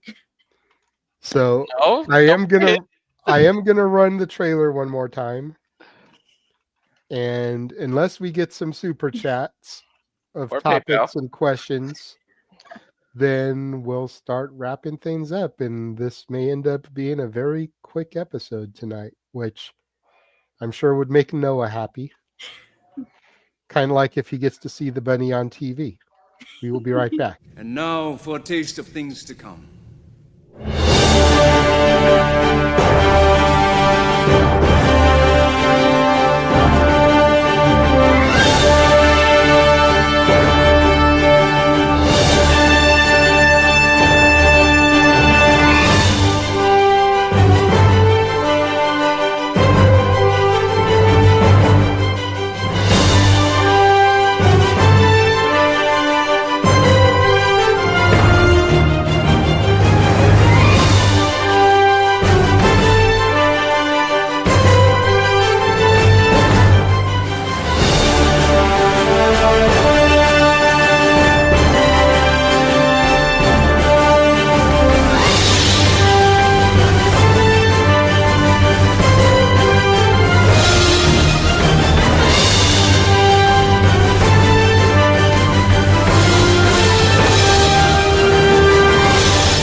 as always, here at us do is we truly embrace, pontificate, analyze, criticize, engage, watch along, and react to all the wrestling.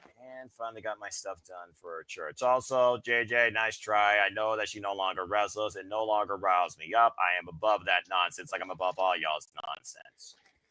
I wouldn't say never wrestles. I mean, I did see footage of her teaming with Penelope Ford a couple months ago. So it was a one-time thing in Mystery Wrestling in her hometown of Toronto, Canada. just because it was a one-time thing there doesn't mean it won't happen again. Just saying. Just saying. It's not out of the realm of possibility. But we did get a $2 super chat from Emmanuel Dominguez, who is in the car on his way home. Thank you for the $2 super chat. Any guesses on who attacked Punk? Is it Rollins? Been talking about that ad nauseum for the last fucking hour and a half. It's him or who done it, Mr. Insert name here with the same height. Who the fuck knows? LA Knight, Austin Theory. Well, it'll be the first time Austin Theory would actually be over in his WWE career since who knows when. Freaking Seth Rollins pulling another injury ruse. Once again, what's an injury? What's kayfabe? You fucking tell me.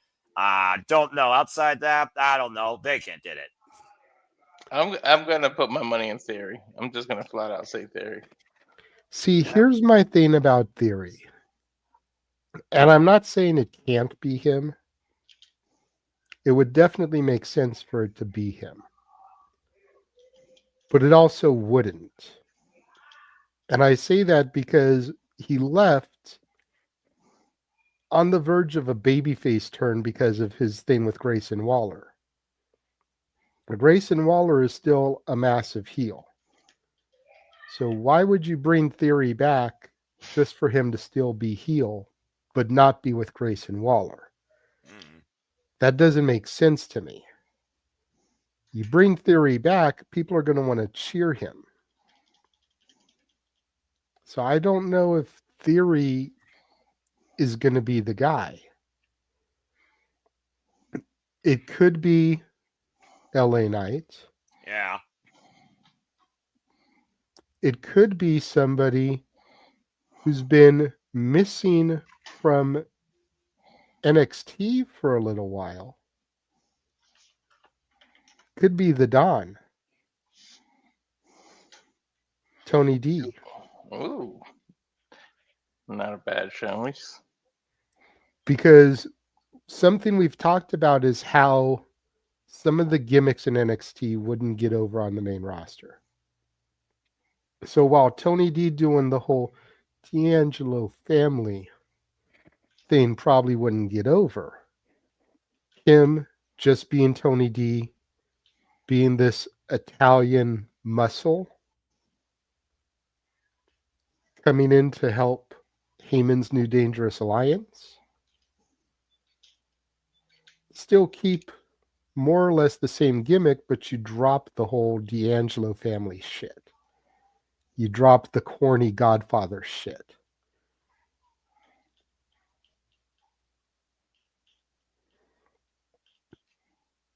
That's not a bad shout.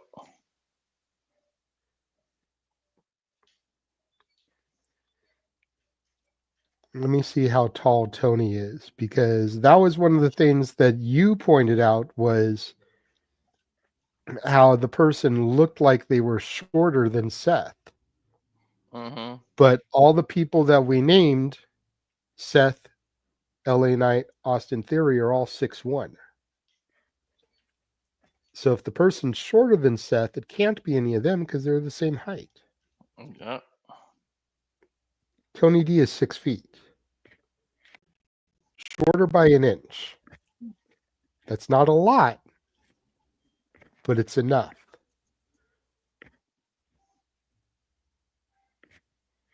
Something to think about. Uh-huh. That's a way to make an impact and debut somebody. Mm-hmm. I did mention him a few weeks ago, like, what the hell happened? He needs to come up, and this will be a way.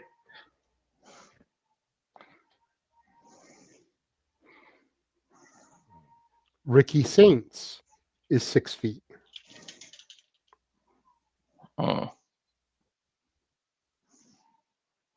if they plan on having Ricky lose the belt back to Oba, this could be a way to integrate him onto the main roster.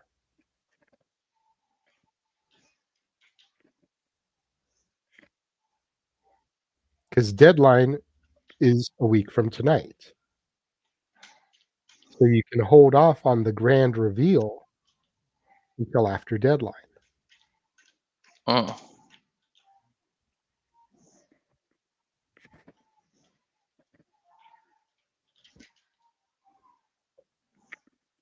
All possibilities.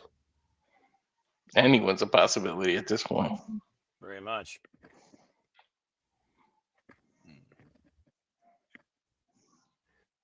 All right, it can't be Joe Hendry. He's 6'2". He's actually taller than Seth. Okay. Trick is going to be taller than Seth. Yeah, Trick's like 6'4".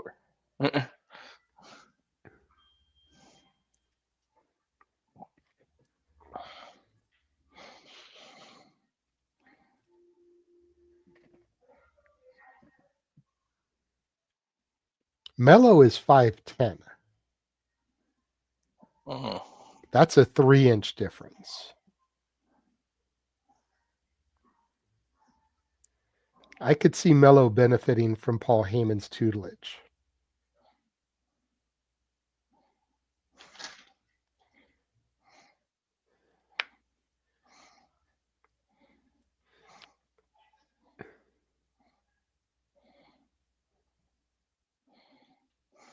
And then Emmanuel asks, are we going to get another Undertaker with Survivor Series debut like it? Oh, I think you mean somebody that has a Survivor Series debut similar to Undertaker's. Probably not. No. In order to do that, we would need to go back to the traditional Survivor Series matches. Always possible, but highly unlikely in all likelihood.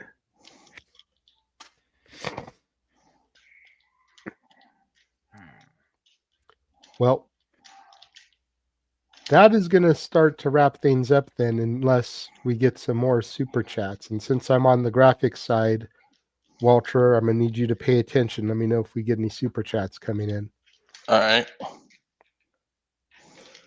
But Ash, go ahead and tell people where they can find you. You can find me on X, the app formerly known as Twitter, at ShadowBadAsh, lurking in the spaces, and don't be a dickhead. Subscribe to my YouTube channel at Batty for Wrestling. Dickhead. Not just lurking that much anymore, are we? I've heard you speaking quite a bit lately. Starting to get a little bit more comfortable? Yeah. Also, not to toot my own horn, but has being on here helped you come out of your shell more there? Yeah, it has. Being on this podcast and also getting to know the people who I listen to in the spaces with, like as on a consistent basis, really helped out a lot too. Okay. Also,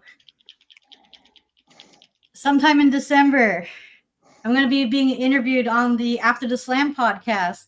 Ooh, yay. Oh, shit. Yeah. Right on. I think it's going to be December 21st when it's going to be the interview is taking place. So I'm really looking forward to that. I can't wait to see the animated version of you. Right?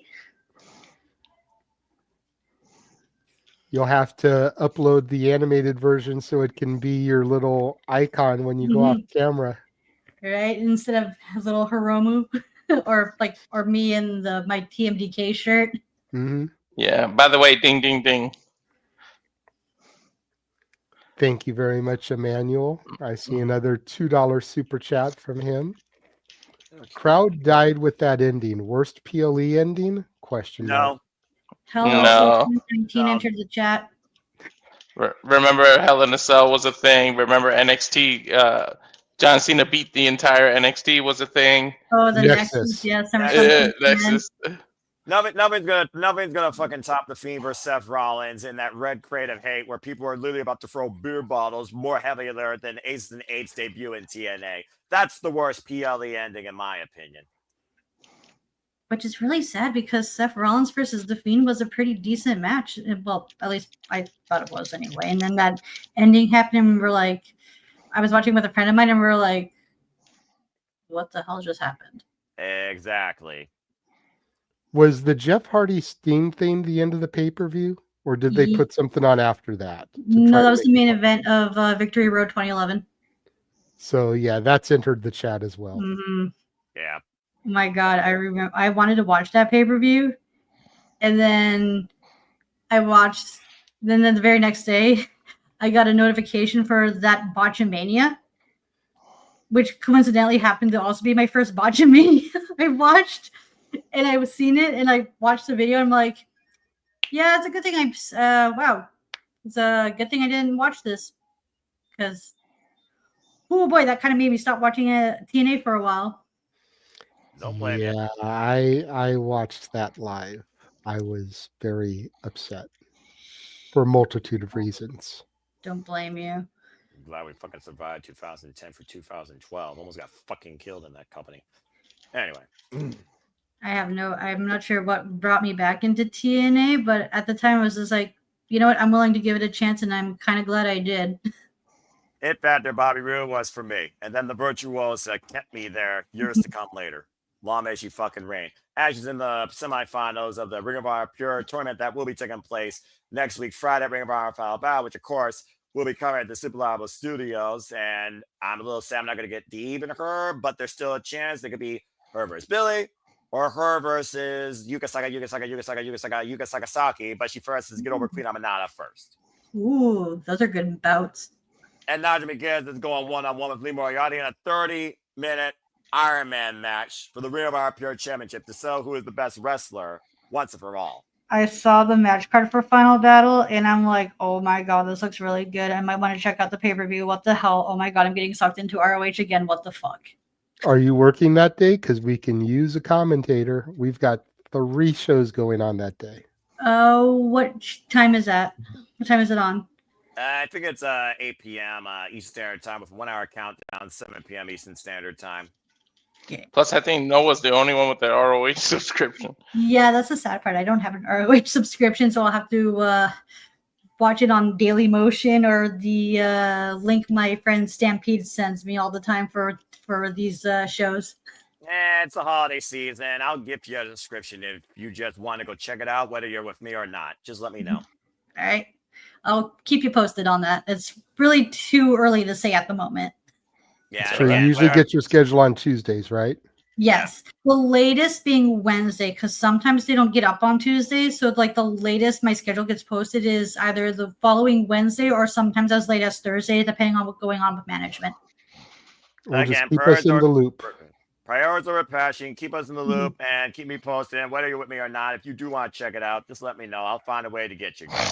And again, for those that are wondering why I look so damn serious, a multiple number of reasons, but as JJ alluded to, I'm fucking working on stuff for the morning and also wrapping up the scores. As of course, this year was the finale of the WPLE Predictions of 2025. The final scores will be released along with the winners for both the gals and the team this Wednesday and Predictions Postmortem with Papa Gino. I knew it was going to be a short episode tonight, so I took care of other matters that were more important to me, since for once I didn't have to host you freaking yahoos. Good job, by the way. Good time. So that's why. At the end of the day, I'm not trying to kill nobody yet. But trust me, I've been pushed to that point in the past. Don't think I want to be convinced to. Anyway, continue, JJ. Well, Emmanuel got in here with another $2 super chat. Thank you, Emmanuel. What can WWE to be as amazing as AEW pay-per-view wise? Okay, first off, shut the fuck up. If you think he's tribalistic, Grandma's are tribalistic. I'm only going to say this once, and I'm only going to say this one time. It's actually even echoed it. Both companies have pros, have cons. To everyone, their own. WWE is mid, bloated with over-advertising, and overkilled gimmicks for selling purposes. AEW has the best in-ring work you can find on the West Coast, but they overwork their roster and they overbloat their cards. Again, find a happy medium. Go back to Black and Gold NXT format. 5 to 6 matches, 7 max, minimalistic breaks in between the matches that aren't 3 minutes, that are 5 minutes, some fucking bullshit like WWE Supercard with a New Day, even more fucking around it. And then freaking stop talking about DraftKings every damn match or so.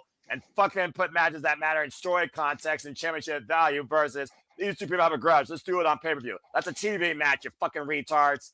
At the end of the day, WWE, get your shit together and find a freaking balance. Both companies have the pros and cons, but I do agree. AEW pay-per-views are still more enjoyable for me than WPLEs, but figure out your shit, business. Why one's not a money mark and the other is the biggest money mark on the planet, there's never going to be a happy median. Pick and choose what you will. He's saying, what can WWE do to catch up to AEW? He's giving AEW their props. But see, that's the thing is like match quality wise, AEW pay-per-views are good, but I don't think they're that amazing because they're too damn long.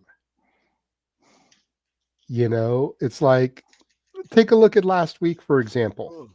The pay-per-view went so long that we ended up scrapping Shenanigans and doing a brunch one that completely booted me from being able to be involved in it.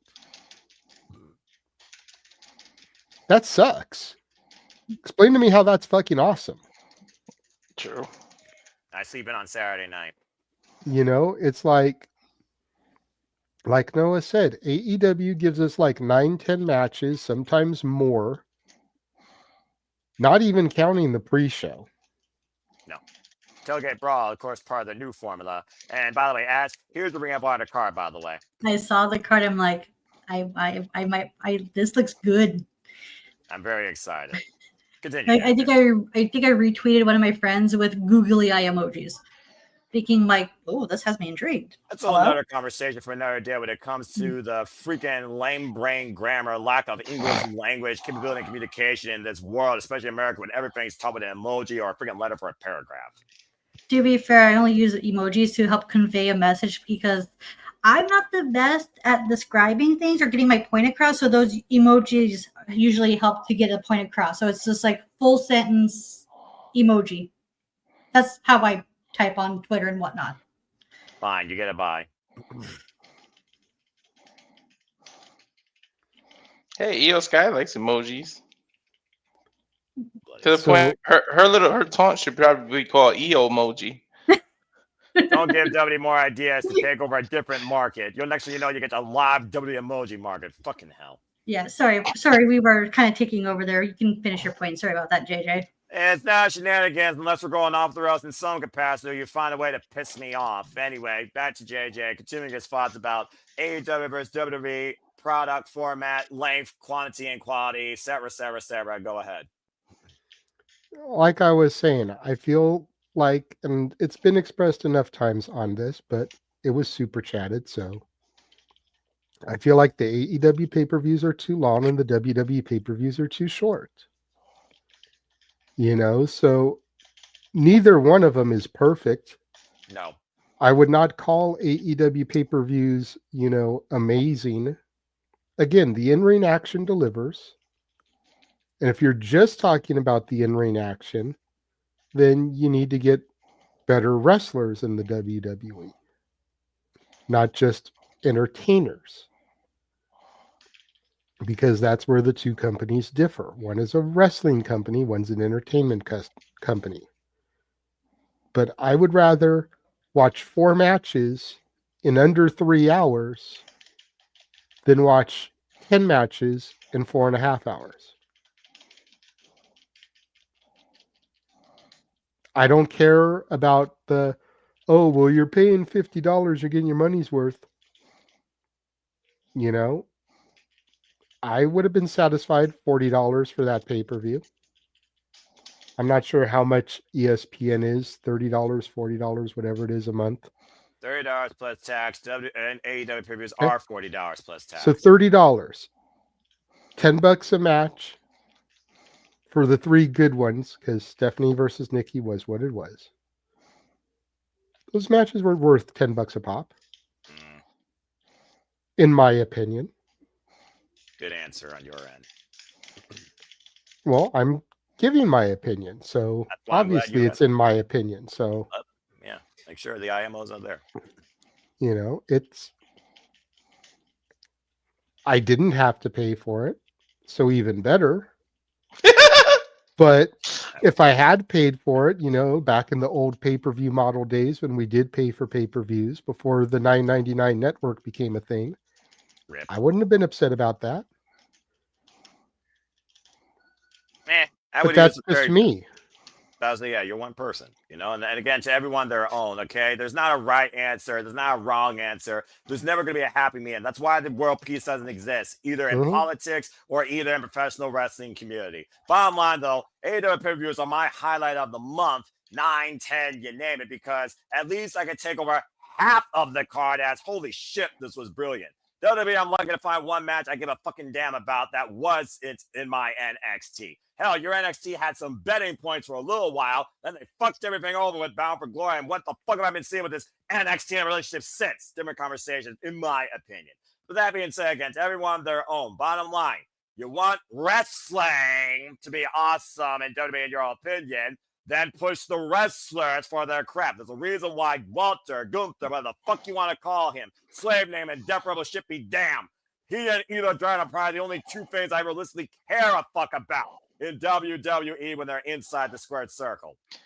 And honestly, the title more than any other champion in WWE the last 40 damn days. In all honesty, like, I'm having my money's worth with AEW, but one thing I would say, and I know coming from me and everything, you can chill with the blood. Not everybody has to bleed. Like, you're losing the specialty of when somebody actually bleeds, because literally blood and guts, every match bled except one. Yep. And Blood and Guts only 3 matches across 2.5 hours on television. Meanwhile, Full Gear, you have 4 bloody wars. Only 2 are actually needed for that craft to actually be there to make sense. No disqualification, Mark Briscoe and Kyle Fletcher. With John Moxley, you know what you're fucking getting. But with the steel cage, you expect men to bleed. And Samoa Joe, the bloody killer holding the AEW Men's World Championship, was the most appropriate blade visual I've seen in AEW yet. Yeah, and my other complaint about AEW, and I said this on a space recently, you know, people criticize WWE for having too many ad breaks. AEW doesn't have enough. And that may sound like a hot take, but when you're going from banner match to banner match to banner match to banner match, and you're not giving the crowd a chance to breathe, by the time you get to the main event, people are exhausted. You know, I wish AEW would do a 30-second or a minute commercial, maybe every other match. You know, do 2 matches, do a little commercial spot. Hype up Dynamite, especially if it's going to be Winter is Coming or Holiday Bash or Beach Break or whatever, you know, Fight for the Fallen. Give me a DraftKings commercial. Throw in one of those Daddy Magic commercials for the Shop AEW where he can run through some shit that you can order now. Like, give me a chance to go to the bathroom and go get a drink. That's what I was going to say, especially for the commentators. Give us a chance to go to the bathroom. Something like the commentators change out at least 1 or 2 people every couple of matches. To your point, they have been doing that DraftKings a bit more often. They have been, but it's not enough, I don't think. That's fair. You know, then you cut a 9-match card down to a 7-match card because you fill in a little bit more space with advertisements. 7's the magic number, and no company's been able to figure that shit out yet. Which just go to help and benefit AEW because advertisements mean revenue coming in.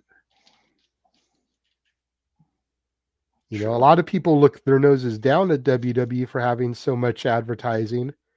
That's a bunch of revenue they've got coming in to help them. If AEW had a little bit more advertising, that's more revenue coming into the brand. It's just business 101.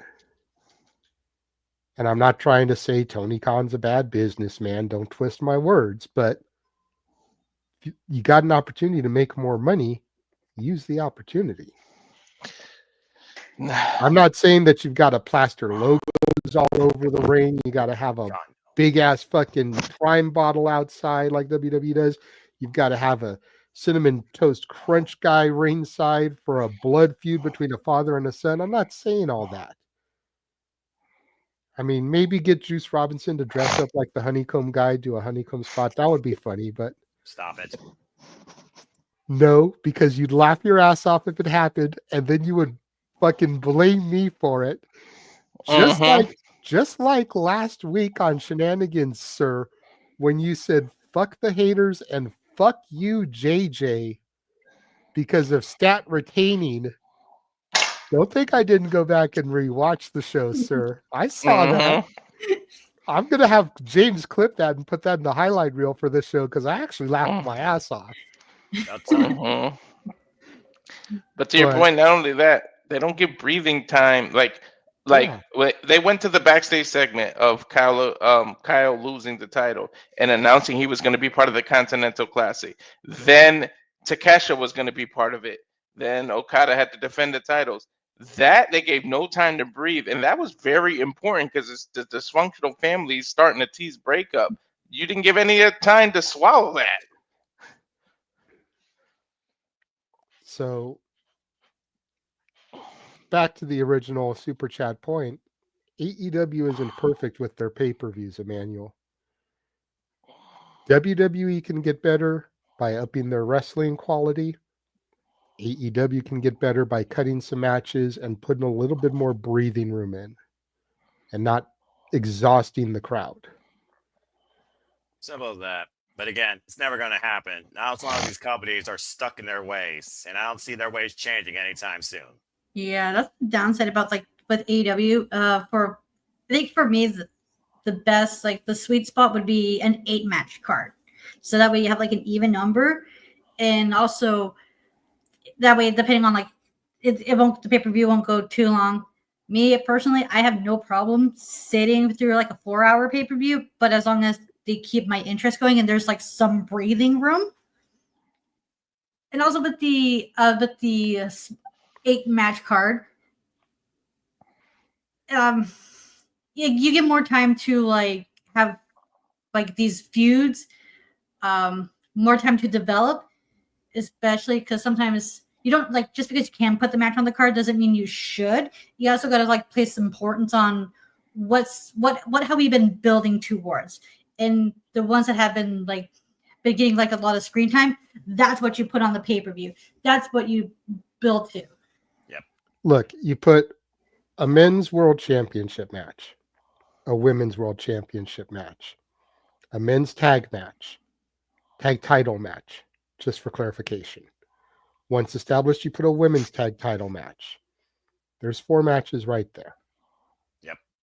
Then you can put a couple of important feud matches. Yep. If we're being honest, the TNT and TBS championships should not be defended on pay-per-view. Agree. They should be defended on TBS and TNT. Because they're TV titles. Yep. Whether it's a weekly basis or whether you build up angles to defend them at the big TV specials. Winter is Coming, Fight for the Fallen, etc. Grand Slam.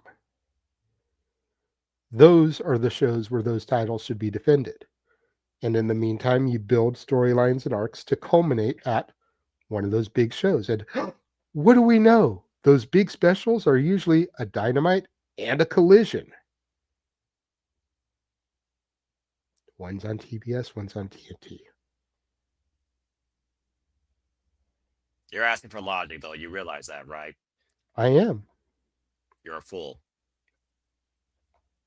In all fairness, Maybe WWE has done logic. Are you smart enough to comprehend the logic they're telling you? No, I'm just saying it's just how the way management is run right now. That's what it boils down to. It's what does the management deem important? Because logic has been applied in both companies, but the stories themselves, they sometimes leave a lot to be desired, or they seem like there is no direction when there really is, but they're not doing a well enough job to convey what the story is. Yep. If that makes sense. And that's for both sides, AEW and WWE. And sometimes the story itself is just a match, and even then the match doesn't give you a clear picture of where the story is going and what the story is actually going to develop into. Again, Pac and Darby Allin aren't even in the same blocks in this year's Continental Classic, I believe. No, actually, I did that back. I guess they are in the same block, so I guess that means at least that will pick up again. But I do wonder, why do that match before the Continental Classic, knowing these two are going to face each other one-on-one, and you're not going to have Death Rider interference? Again, hindsight's 2020, but we'll be here all day and all night. We try to rewrite the book of WWE and AEW when it comes to in-ring wrestling and the story told and the story told through wrestling versus the story not told through wrestling. That's a whole different conversation for another day. Either way, again, pros and cons aside, AEW previews are still the high of the month, but you're right, they are too long. But then again, time doesn't matter to me. I have an iron bladder, but I don't need every AEW preview to feel like Wrestle Kingdom to Ash's point. That literally has an 8 to 9 match card with little breaks, except the BTRs during the bigger matches at the higher point of the card. Emmanuel's trying to keep us here all night. Don't try to, Emmanuel. You're already pushing my buttons. We did get one more super chat from him. $2. Thank you. What are we thankful for this Thanksgiving? Ash, what were you thankful for this Thanksgiving? My health and my family, because oh my god, if I didn't have my family, I have no idea what I would do. Like, let's be real. If it weren't for my mom, I'd probably be homeless. Fair enough. Walter? My family. Very thankful for that, and the fact that wife didn't leave after I screwed up big time earlier this year. Noah? Yeah, I'll go with you all on that. About family, what truly is life? Family is forever, and tomorrow's never guaranteed. So, family, health, wrestling, my job, and honestly, you have Yahoos, no matter how much most of you piss me off. So, yeah, in general, I have a lot to be thankful for, and it's not just one day of the year. Don't start, JJ. So you beat me to it. I was going to say all of you guys also. I'm definitely thankful for my family. I'm thankful for my current situation, the place that I'm in now, which is definitely much better for my mental health. Good man. I'm thankful for all of you guys for picking up and carrying the weight, to help out with my life situation and all the ups and downs my life has taken this past year. And I'm thankful for all the viewers that keep tuning in, and especially to people like the Dominguezes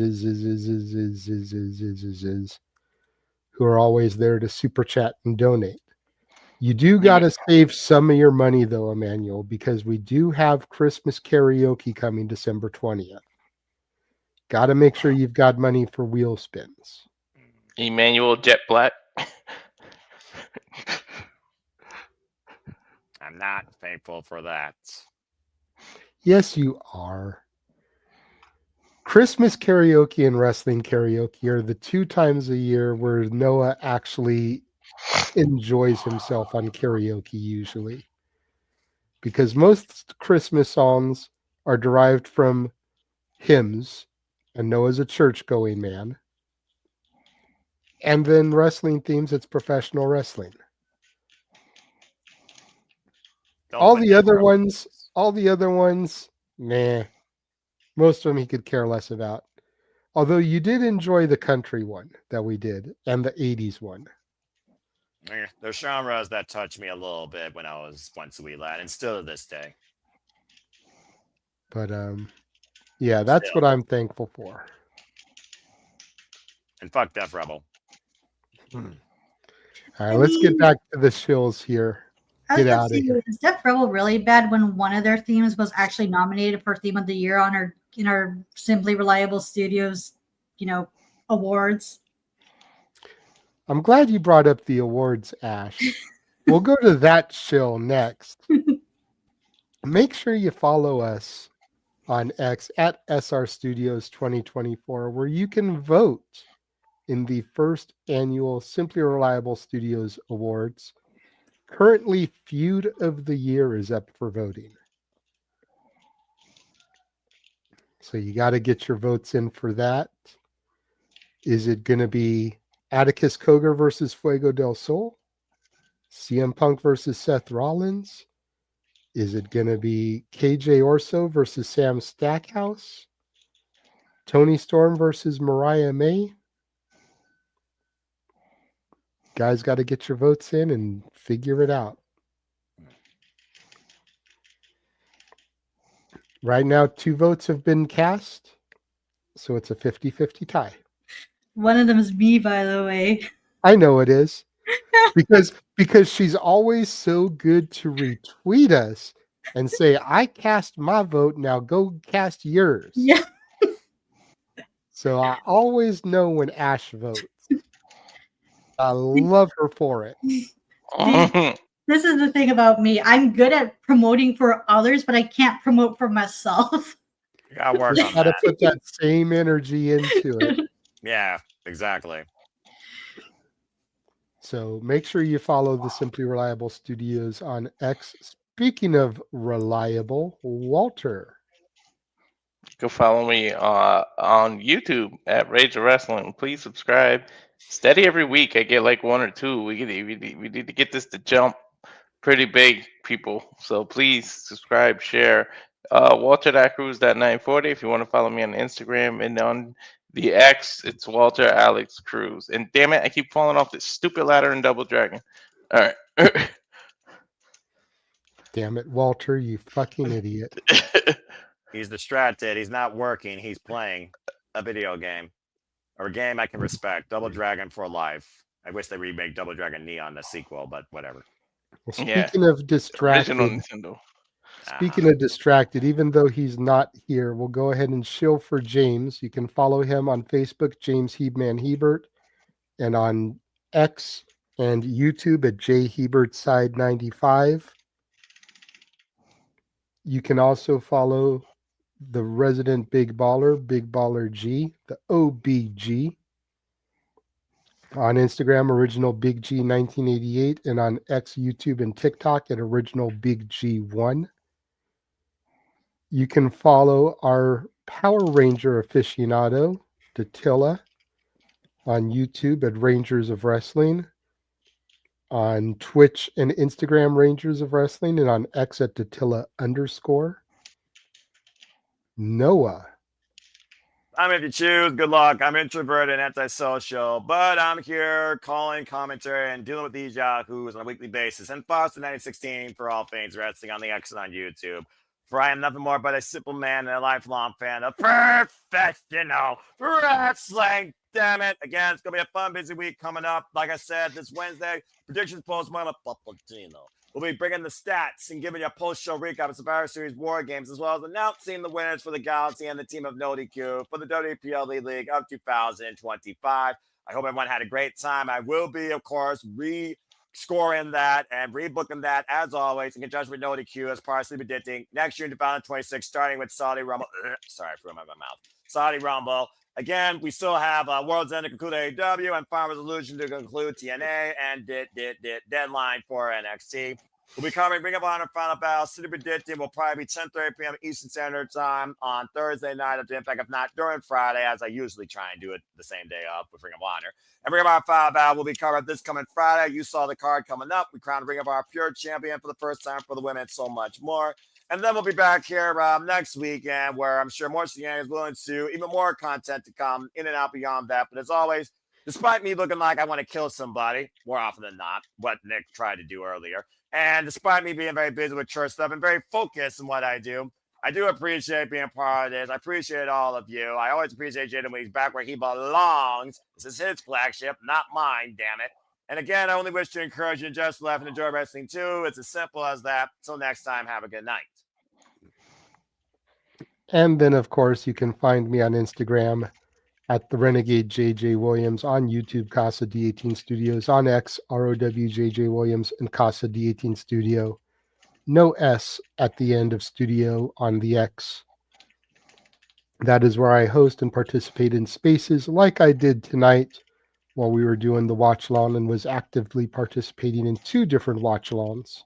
Good grief. Like I said, the conversations and the voices in my headphone was just, oh my God. I would not recommend that to anybody. about to say, you're talking about mental health, dude. You're one more freaking voice in your head from a fucking migraine. Don't do that shit again. That's But you know James what? on a That daily was still, basis. but you know what? That was still more sane than the house I was living in. So Still, that's saying something. I suppose. saying a lot. Don't introduce, man. That's all I got to say. Oh yeah, and I almost forgot. The next double session, it will be where Pink Morphin Mighty Power Ranger friend Attila. Upload date to be determined later. Stay tuned for more on that. There you go. So, with that all being said, with the shills being out of the way, I want to thank everyone for joining us here for the 2 watch-alongs today. Walter and I doing Gold Rush Week 2 and then the Survivor Series watch-along. I want to thank everyone that is still up and coherent and here with us tonight for the Saturday Shenanigans. For Datilla, for Jeff, for James, for Nick, for Ash, for Walter, for Noah, I am the Renegade JJ Williams, thanking each and every one of you for joining us, and we will catch y'all next time. Have a good night, folks. See you Wednesday for the Continental Classic.